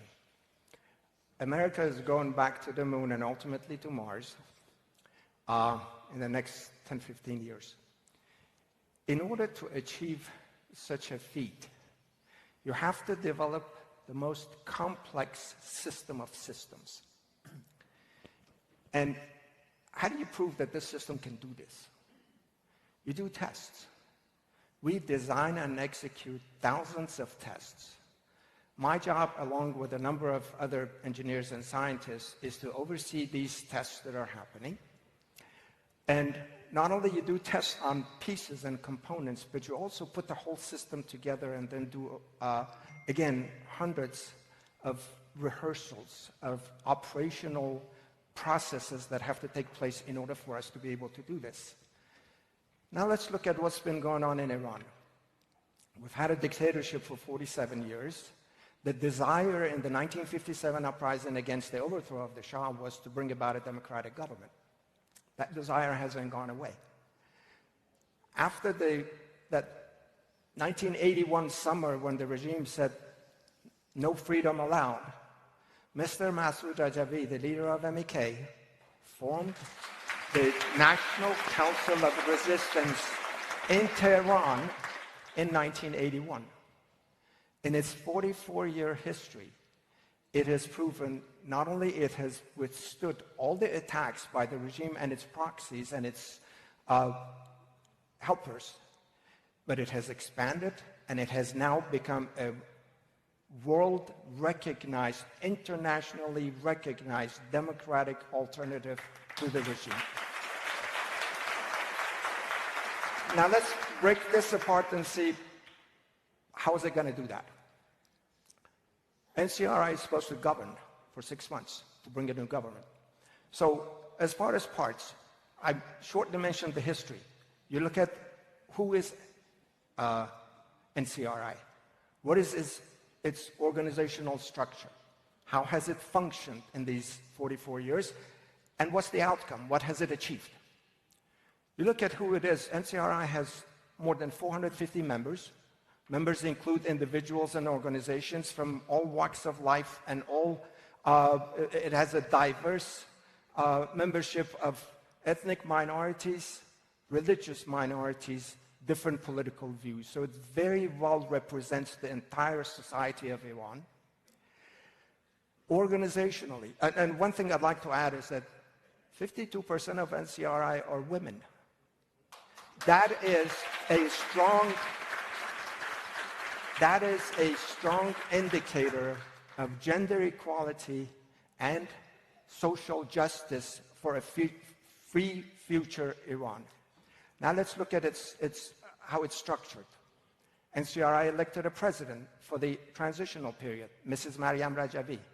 NCRI has formed 25 different committees, each acting as a government ministry or a department in charge of some function. Examples of Ministry of Health, Ministry of the Environment, or the Economy. Running as a government, it's been doing that for 44 years. Thank you, Behzad, for your response. Thank you.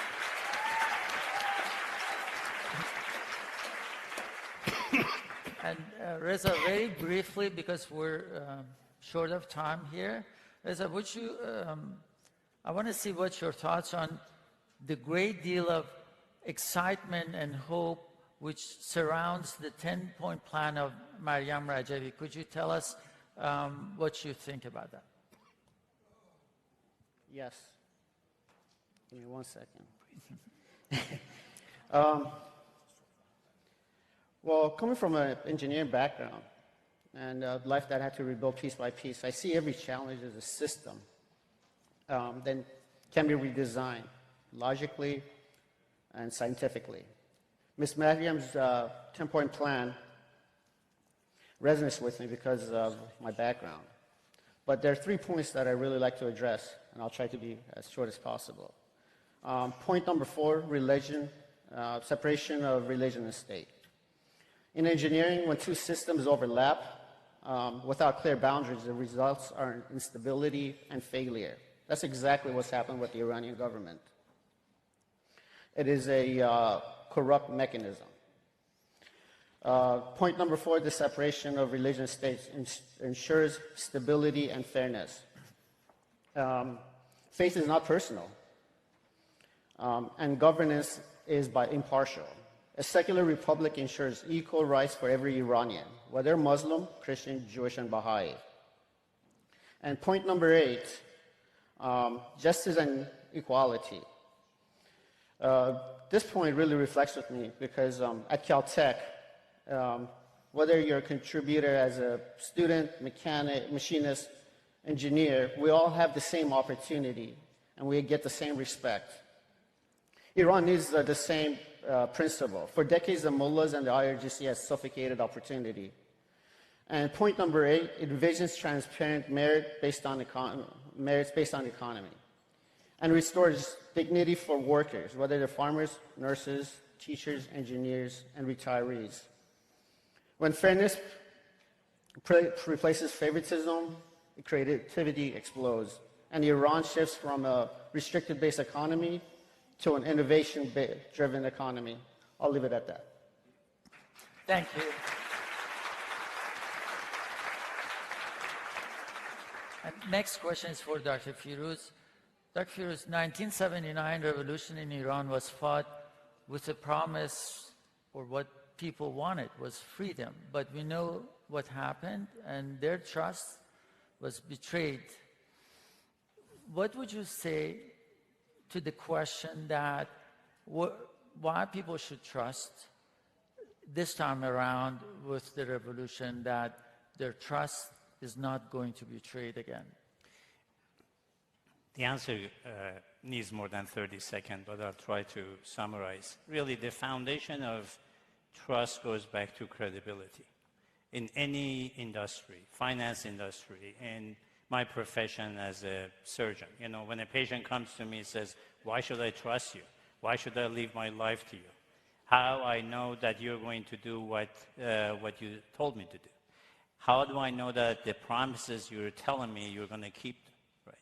Goes back to my past performance, goes back to my previous behavior toward the patients I've had, the word of mouth, and so forth. And I would claim, not only I would claim, I would present the data that has been presented by many panels in the past, that over the past 40 years, the NCRI has declared this position unequivocally, transparently, and committed and kept its promises to basically those elements. And the elements have been published. I think the reflection of that on the Mrs. Rajavi's 10-point plans, the freedom, separation of the church and the government, equal rights for women and men, and the rest of them that were demonstrated before. But to me, again, the concept of the promises made, promises kept is in the behavior of the NCRI, that despite enormous pressure over the past 4 decades, it has not compromised from its position to stand with those principles, has paid the price dearly, politically and otherwise, to keep its promises.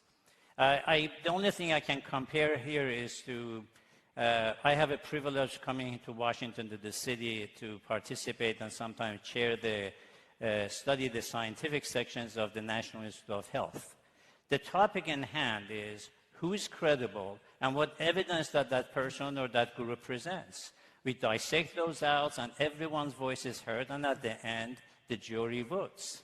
The same concept goes with the NCRI sessions. I've had the privilege of being an observer, and some of the distinguished members of the NCRI are here. Truly, they dissect out everything like a scientific challenge in hand.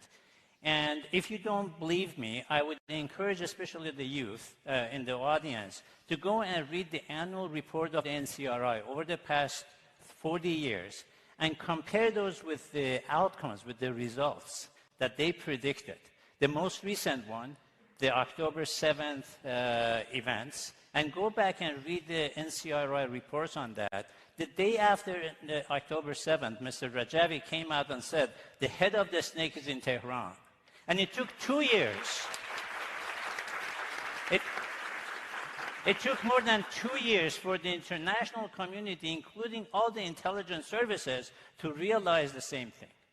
So for policymakers, the track record is the buildup of the credibility. For scientists, is the outcome. And I would propose the NCRI has done both, has presented the credibility in terms of the evidence, and has really delivered the outcomes that it has declared in its position. So the evidence is, again, to speak for itself. Thank you, Dr. Firuz.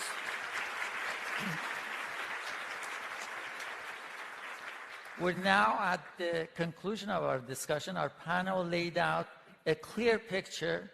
The regime change is no longer a distant dream. It's in our reach, and the future is bright. Thank you all for being here.